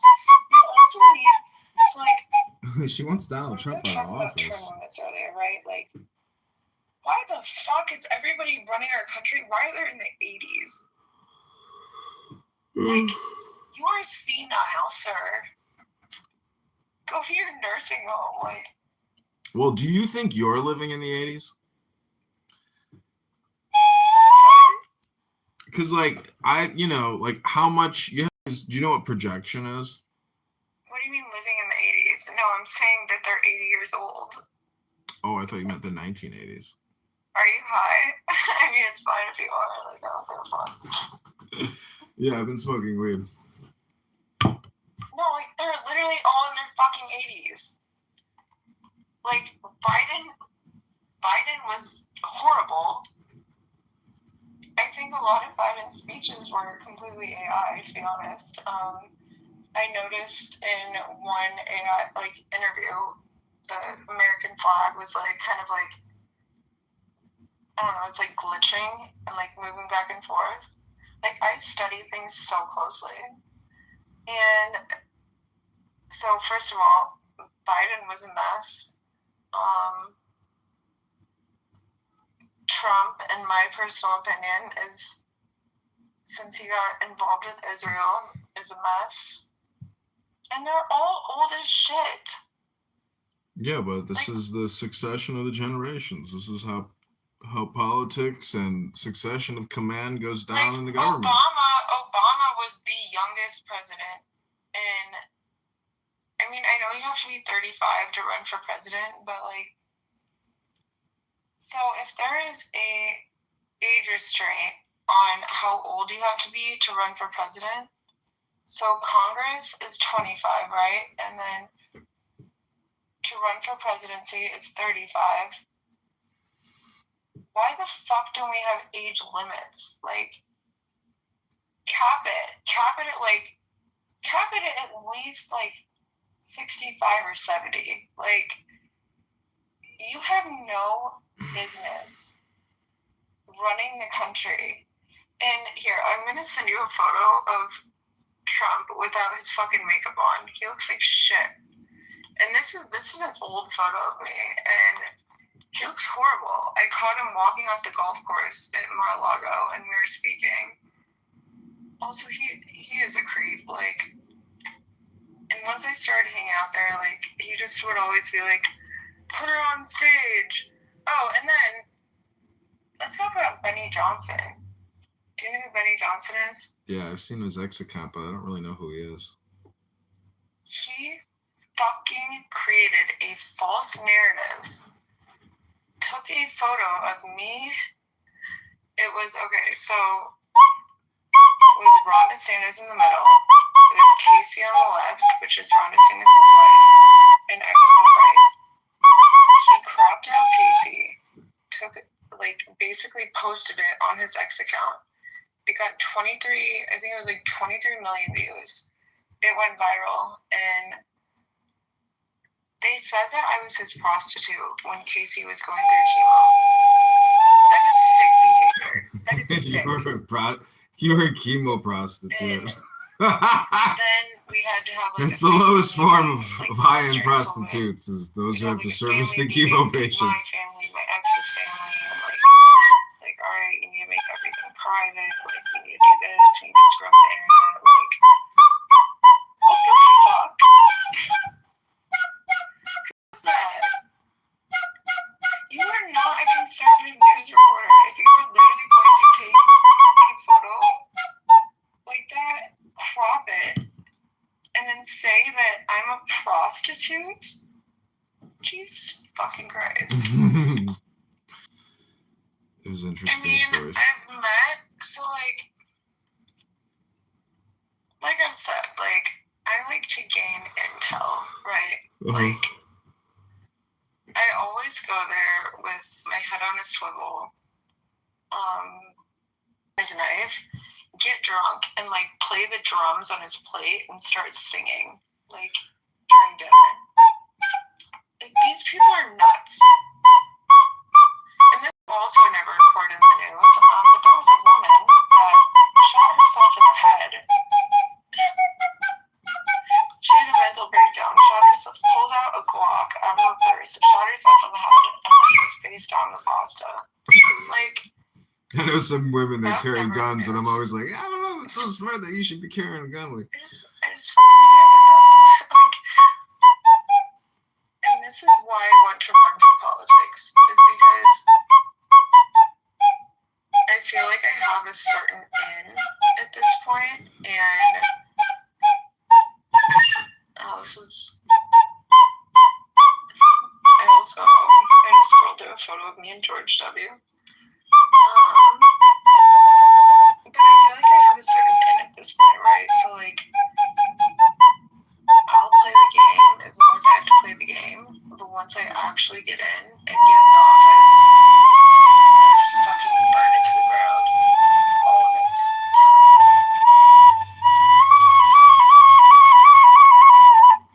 Literally all of it. what are you, Nero? Are you, like, gonna burn Rome to the ground? What's the point? What do you mean? Wait, okay, so looking for. Look, and so this was before, when was this? Oh, this was 4 years ago before I got like Botox and like, I mean, I'll be honest, I get like Botox and fillers and everything else. But this was prior to that, and this is me and my friend at Wine, Women, and Shoes at Mar-a-Lago. And look how fucking old he looks. I just sent it to you. Well, Do you see this? Like, Donnie, where's your fucking makeup, bro? he looks fine there. What are you talking about? He's got all his teeth. That's more than I can say for some people I know. I know, but like, he looks drastically different, like, all the time. And then people will look at, like for example... All right, we're going to hard out of this podcast. Completely different. It's weird. Like, I feel like he looks different every time I see him. Like, oh, here's me in my pillow guy. This is my Andy Warhol night.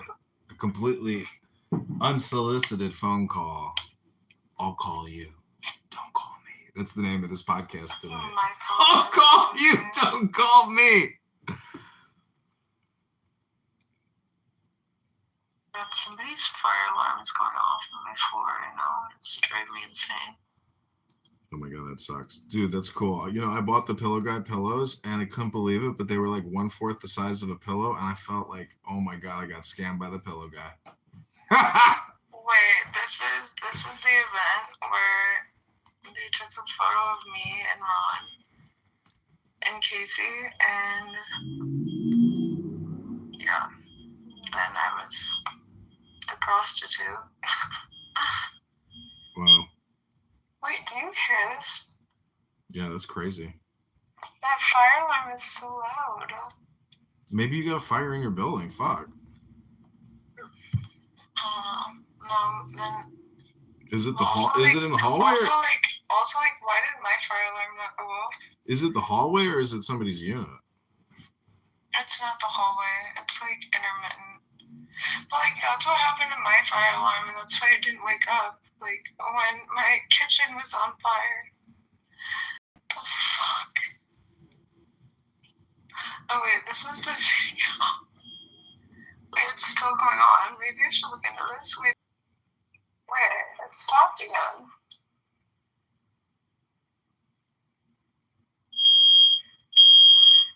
And there's a door open, but it's like super fucking loud. 1 second, let me check on them.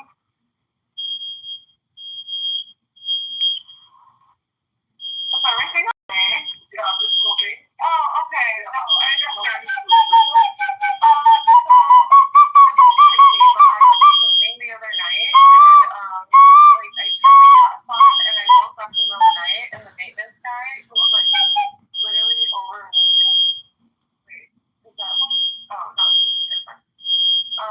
But, like, the maintenance guy in this building was, like, shaking me awake because my alarm wasn't working, or at least your alarm was working. But my fire lit, like, there's literally a fire right there, which is crazy. Yeah, I mean, you can either turn the batteries out, did you open your windows? Yeah, I would open your windows, and then, yeah, I would just open your windows, and then I hear someone go, yeah, of course, I was just making sure everything was okay.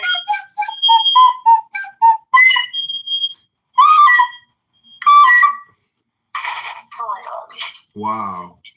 Why doesn't he like? Why did he like not take precautions not to trigger it? I don't fucking know. He's like, so there's like a lot of, I guess you could say like foreign people in my building. Yeah, I mean he's cooking. Like I get it. Like it's gonna make smoke and shit, but like And yeah, I mean, it's true. Like I own a building, and No, but I didn't see any smoke in there when I walked in. Like, well, that's a hardwired smoke detector, right? Like that's part of the building's construction. Like, yeah. yeah, he can't do shit about it. But that's like the annoying shit, you know? Like these standards I'm and codes gonna now. straight up, if this keeps going on, I'm gonna be like, take the fucking batteries out. No, he can't. It's hardwired. If it's a new building, right? Yeah. Yeah, it's probably hardwired. Like you can't take batteries out of that shit. Like he's got to live with it, which is crazy. Like, why does he live 2 doors down from me? Because he fire wants alarm you is to so come loud. over and enjoy his chicken curry. You get to eat it with the naan, with the butter naan. And my fire alarm literally did not even wake me up because it was like so quiet and like intermittent. Like, what the fuck? You got to come over and try the chicken naan with the butter garlic. It's Yeah, so I should good. have asked him what he's cooking. I don't like. I'm always like super social in my building and like always make like a lot of friends usually in my building. I don't know. I just always do. I had some feel like amazing. it's good to know like your neighbors, but I don't know a single person on my floor. I didn't even ask him his name. Now I feel bad. Oh, he was like, "Oh, are you the fire department? You are the most beautiful fire department woman I've ever seen." Wait, hold on. I think it went off. Fuck. Maybe he knows Deepak Chopra, and Deepak Chopra knows Jeffrey Epstein. Oh my god. He didn't even know how to contact the maintenance department. Like, there's like a lot of like, I guess like rich tech people that like work in the loop in my building. Mm-hmm. Oh my god, it went off.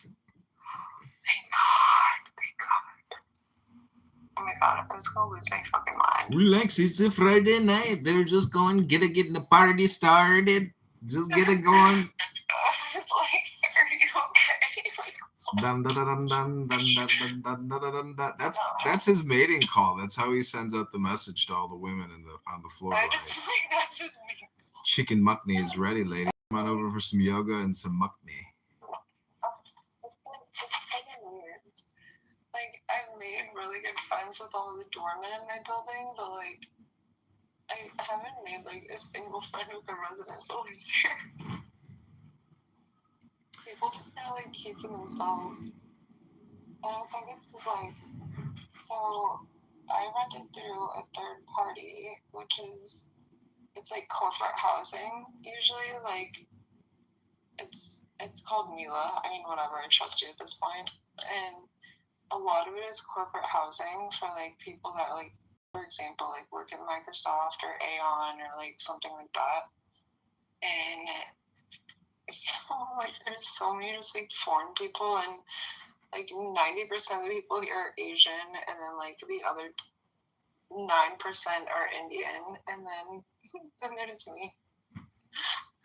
Well, you're a racist and bougie. Touche, bougie. Come do the yoga with the chicken curry.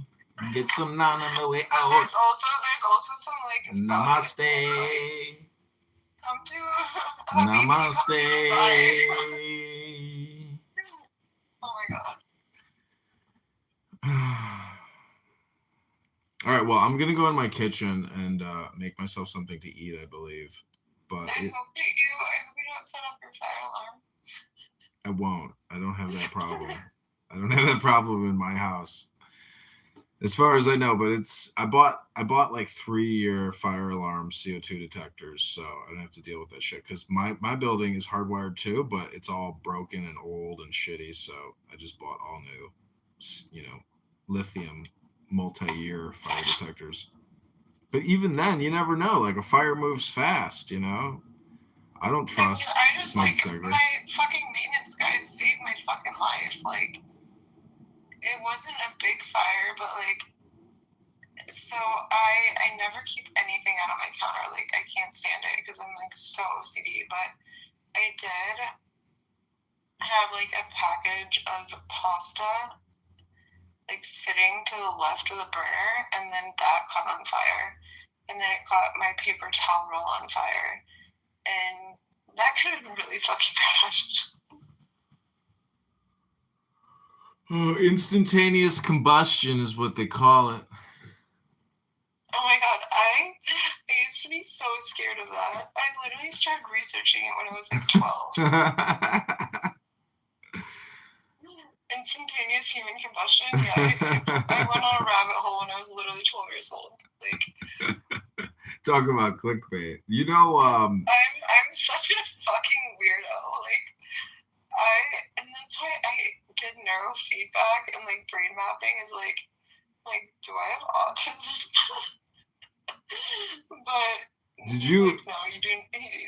My psychiatrist that did the neurofeedback and brain mapping was like, no, you don't have autism. But I swear to God, I have autism.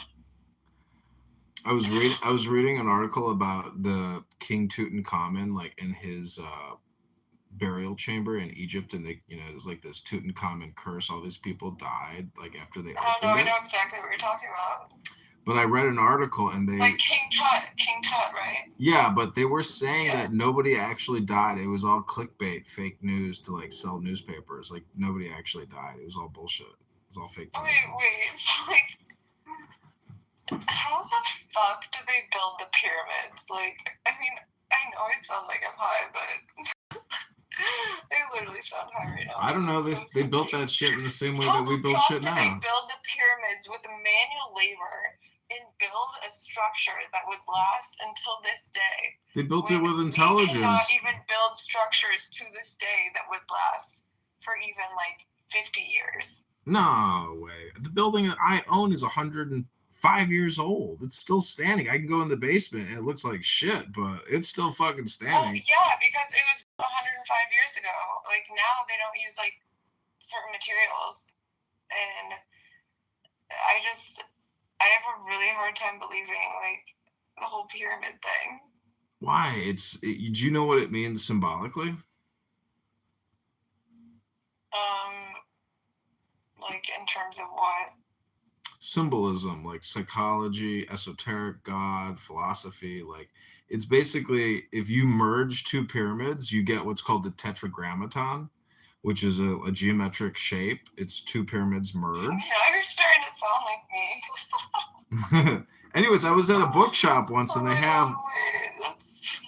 have all these little tetragrammatons for sale. Are we the same person? Well, what it means is man and woman uniting, but it also... Yeah, I know. Yeah, it's gender, but it is also the symbol for God. Wait, and King Tut was with Cleopatra, right? No, Cleopatra was with Mark Antony, the Roman. Oh, I forgot. King Tut's old school Egypt. He's a real OG pharaoh. I think we have like the same brain.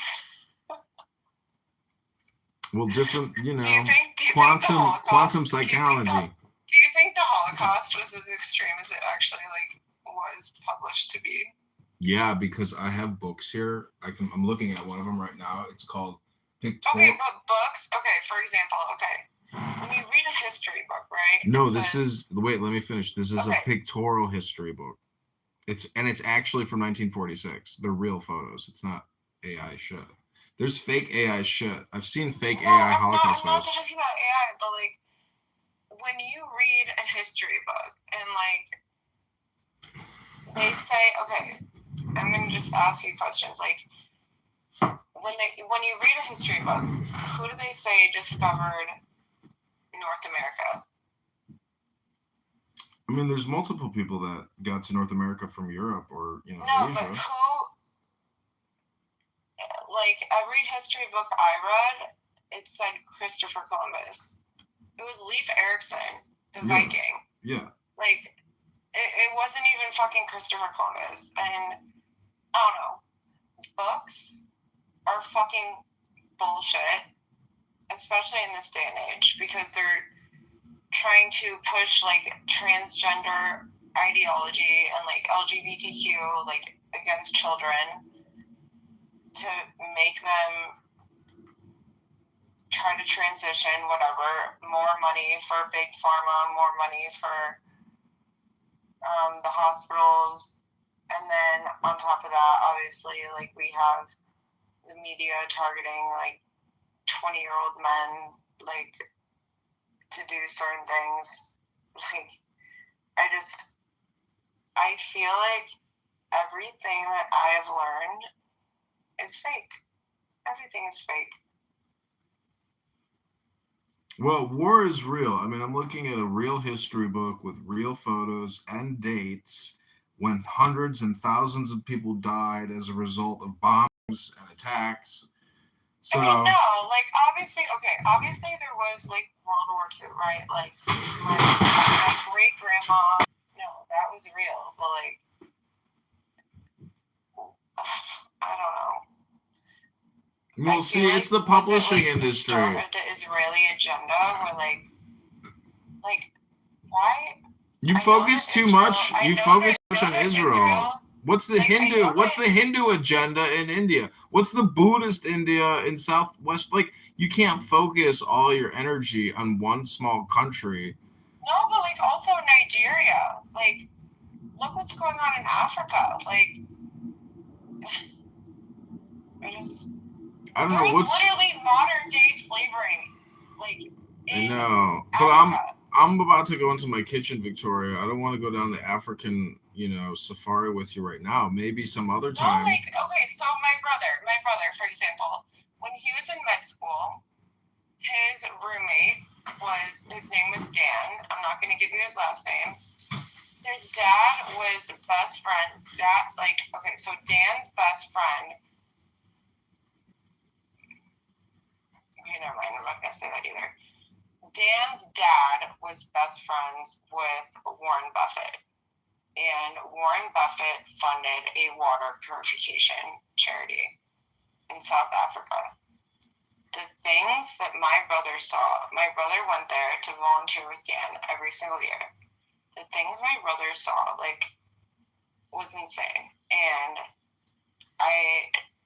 yes, they would go on, like, nice safaris and shit like that, like, rich people shit. Like, I actually, like, during my brother's third year of med school, I was like, hey, can I go to Nigeria with you this year? And he's like, absolutely not. It's not safe for you. Like, you can't come. But the things that my brother and his roommate, like I said, whose dad was best friends with Warren Buffett, the things that they experienced, it was insane. And there's modern day slave trading going on. I'm not kidding you. Like, and again, my brother is a liberal, like, and he was saying this shit, like, it's just fucking wild. We live in a crazy world. We live in a crazy, crazy world. Yeah, well, gay people are generally pretty fucking crazy. I mean, look at all the billionaires. A lot of them are, believe homosexuals. They're super predators. They're interested in eating and fucking everything. Well, again, I think it all boils down to the fact that, like, when you have a lot of money and you get bored and you do shit, like, my husband's dad, like I said, I'm still friends with, like, his mom and his sister and his grandma. But, so, for example, another example, so they all go to, I'm trying to remember if it was like a UFC fight or something, like, there's something going on in Vegas, so they all go to Vegas, and they always stay at the One Tower Suites, and I love the One Tower Suites in Vegas, but, like, can party, gamble, do any of that, but, and even the thing, like, so I'm like, why do you like the wine so much? That should also be studied. Like, if you also don't drink, party, or gamble, like, why the fuck are you here? I mean, it's beautiful. Like the pool. Really? It's beautiful. At the Wynn Tower Suites? Yeah. The cabana. No. So the story that I'm saying, okay, so they bring their driver there, right? And usually the driver, I'm not going to say the specific suburb, it's a very wealthy suburb, would drive him around in his Maybach. And so they brought the driver there to rent a car and drive them around. I was not there. It was just a guy's trip. The driver ends up, so the driver's also staying in the Wind Tower Suites with his own room, and they're paying for it. And he buys one porn video on TV. Okay, first of all, who the fuck watches porn on, like, television? That's weird. It's a big thing at hotels. They make a lot of money off of that. But, like, okay, so he buys one porn video and charges it to the room. And my ex's dad notices it. Does not bring it up to him. 3 months later, like, he had a plan, and 3 months later, he says, hey, I need you to come pick me up. It was 1 o'clock in the morning in downtown Chicago. It was literally, like, I think it was, like, January at this point. So obviously freezing cold, like, literally, like, 0-degree temperature.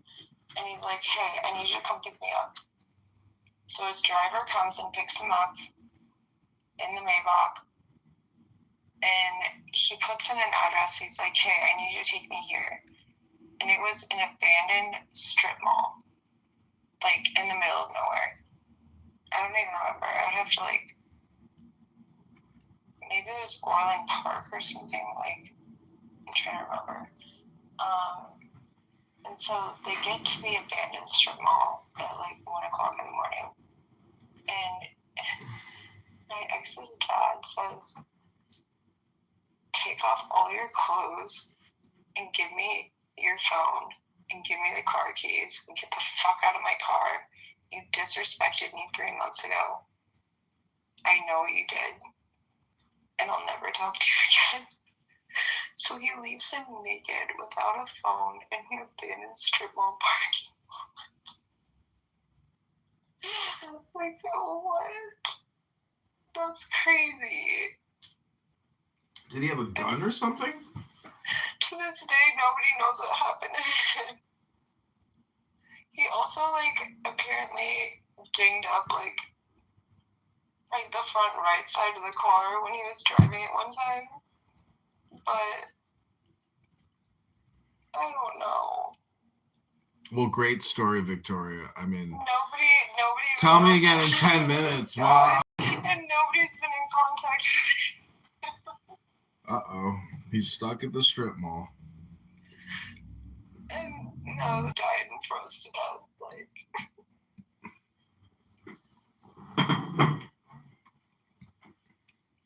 So what's your campaign promises going to be when you run for mayor, Victoria?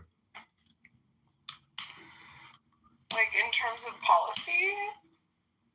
What are you going to tell the people? Well,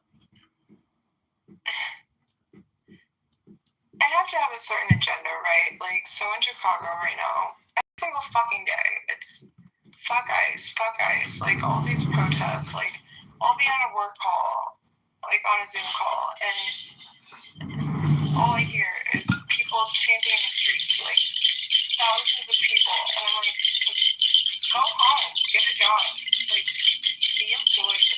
They are literally paying children to go out to these protests in high school. It's nuts. So I think the Renee Good and Alex Petty thing, I think that they were paid actors, and I think they're still alive. I don't believe in that shit. Alex I think Petty? that was to create controversy. No, they're gone. They got their heads blown off.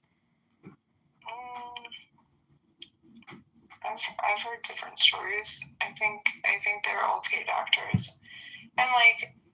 No way, that shit's real. So they're really doing shit. There's like, okay, so like there's peaceful protests, right?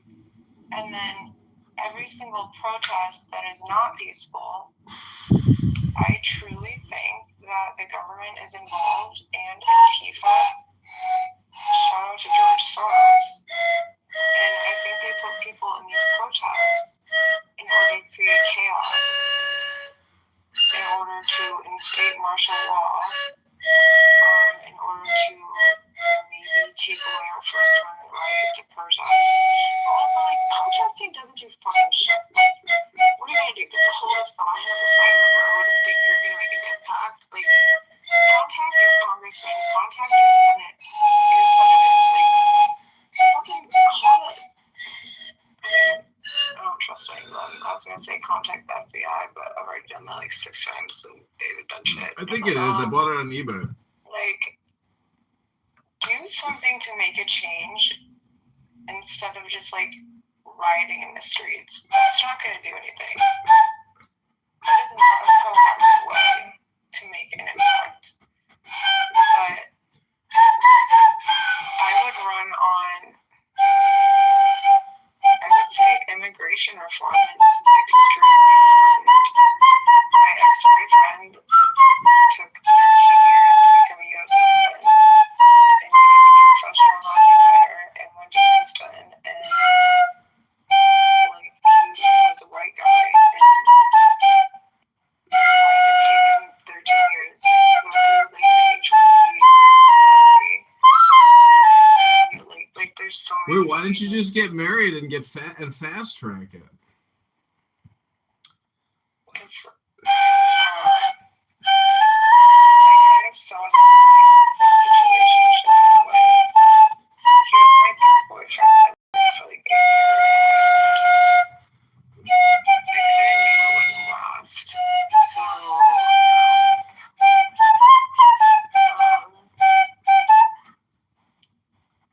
yeah, I mean, I think immigration reform, healthcare reform, we need to stop having private equity companies buying out private healthcare practices.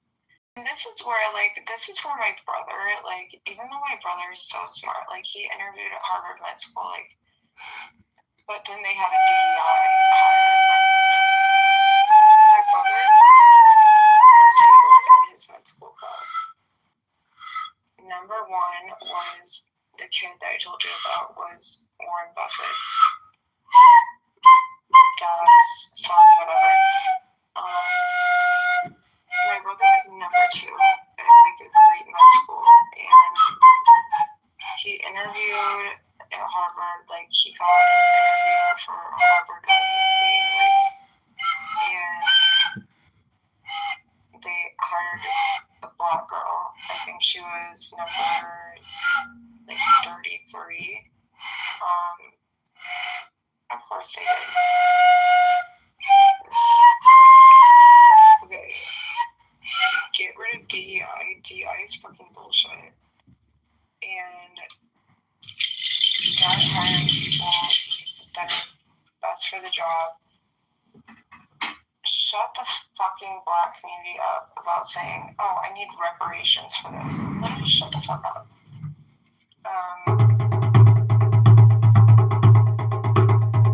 And then, like, I feel like one of the biggest things, honestly, is like immigration reform and get rid of sanctuary cities.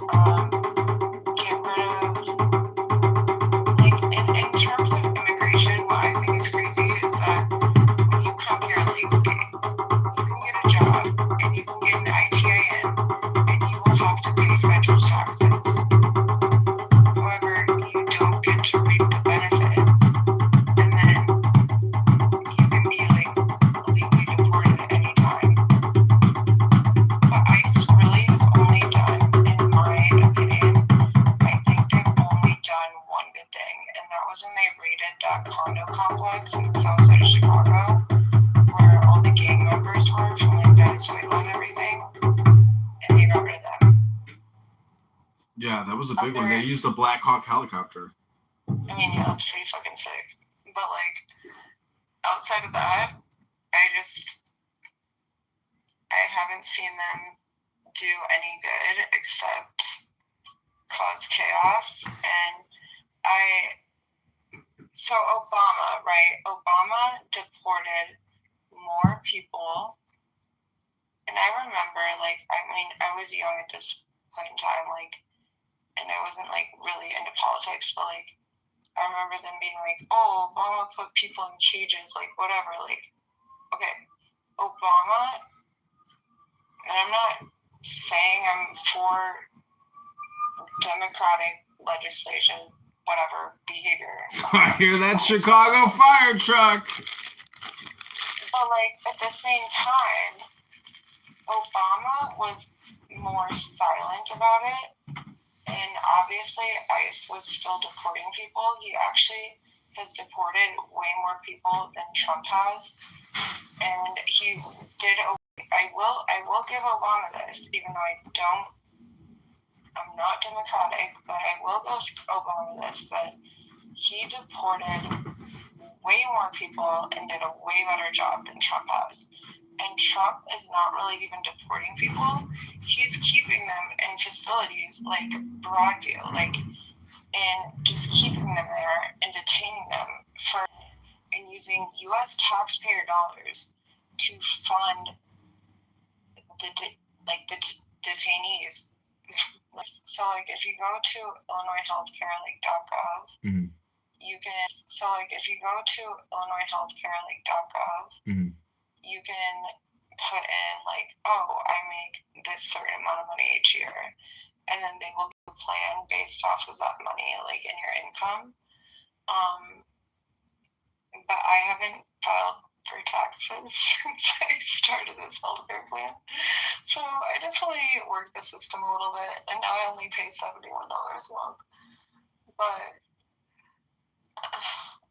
and then we also need education reform, like,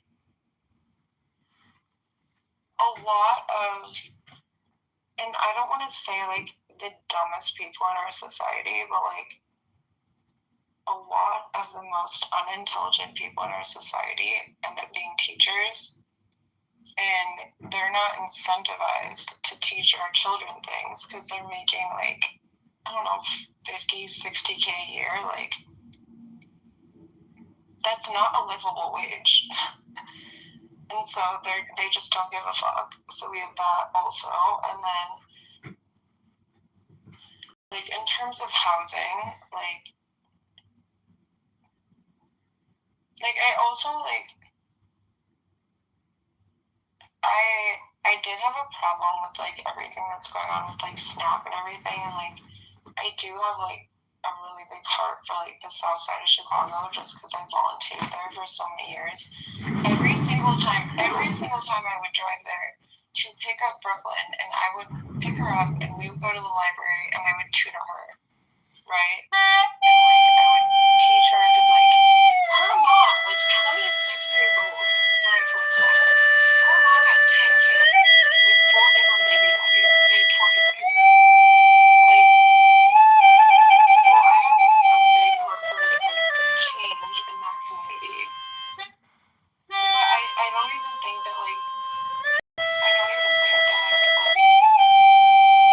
gang violence is the biggest issue there. I think it's more so in kids at 26, like, just,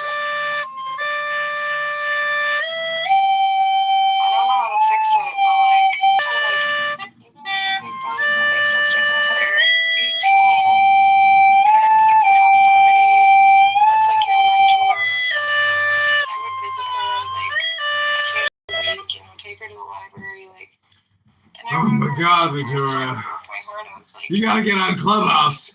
You can't stop talking. You'll be perfect for Clubhouse. I thought I, like, had a stolen car because Oh, they're gonna love you on Clubhouse, Victoria. I would never go on Clubhouse. I would never talk to all these people endlessly for 4 hours at a time, I was like, 20 hours a day. How do they do it? If you type in John Kitover right now, you can watch Clubhouse live streams that have been going on since, like, well, the only place 11 in the morning, I think. 12 in the morning, about noon is when I started them all. Sometimes we get to get Literally 10 hours and 51 minutes into some of these rooms. take you anywhere. Where did we go? Oh, we went and got ice cream. And then craft store, and then we were like doing crafts and making Christmas ornaments. And then I was gonna drop her back off at her mom's house. And her mom was like entering the flat, and the door was locked. I tried to drop her off 3 different times. And then here I am at 11 o'clock at night in West Inglewood, driving this child around. And I got back in time, so like, you're also like, when you're matched with like a new child, like, you have to wait a certain amount of time before you're allowed to ship them to your apartment. And so I'm like, fuck, I don't want to like get in trouble and not be able to do it permanently, like way out of my apartment. But what was I supposed to do? Just like drive around the streets of West Inglewood? So that's what I did for hours in the dark during winter in West Inglewood. I don't know. It's just so sad to me. Like, no kid deserves that. And then all of a sudden, like, I don't even know. Like, I formed such a relationship with this girl, like, and all of a sudden, they just dropped out of the program. And the prior family that I was introduced to, which ironically my friend Ella was also introduced to, so my friend Ella and I both joined. They were big sisters at the same time, so she was getting matched with the younger daughter in this family, and I was getting matched with the older daughter. The day that I was supposed to go to their house, the older daughter was 14. She fucking killed herself. Uh-oh. That's sad. A Chinese flute. Is that the flute that you played earlier? No, this is a different flute. I'm playing a different flute now.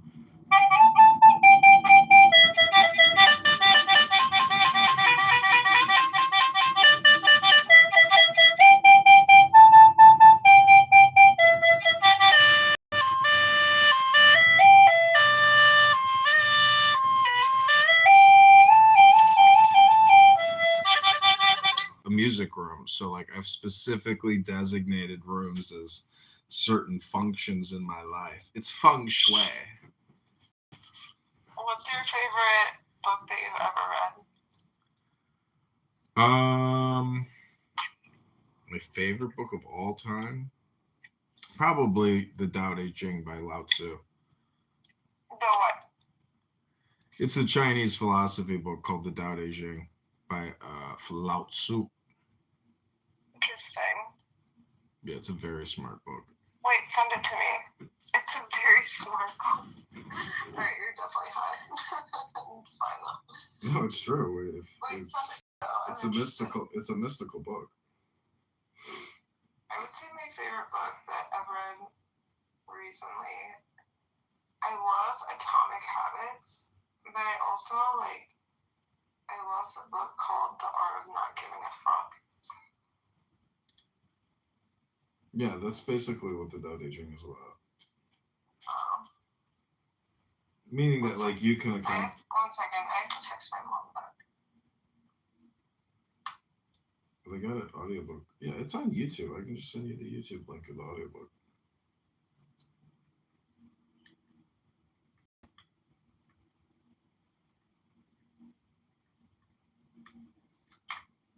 Wait, are you sure that you found me on Instagram and not like a dating app or something? No, I just looked at our Instagram chat. I gave you a fire emoji because I was following you. I follow like 5,000 something people.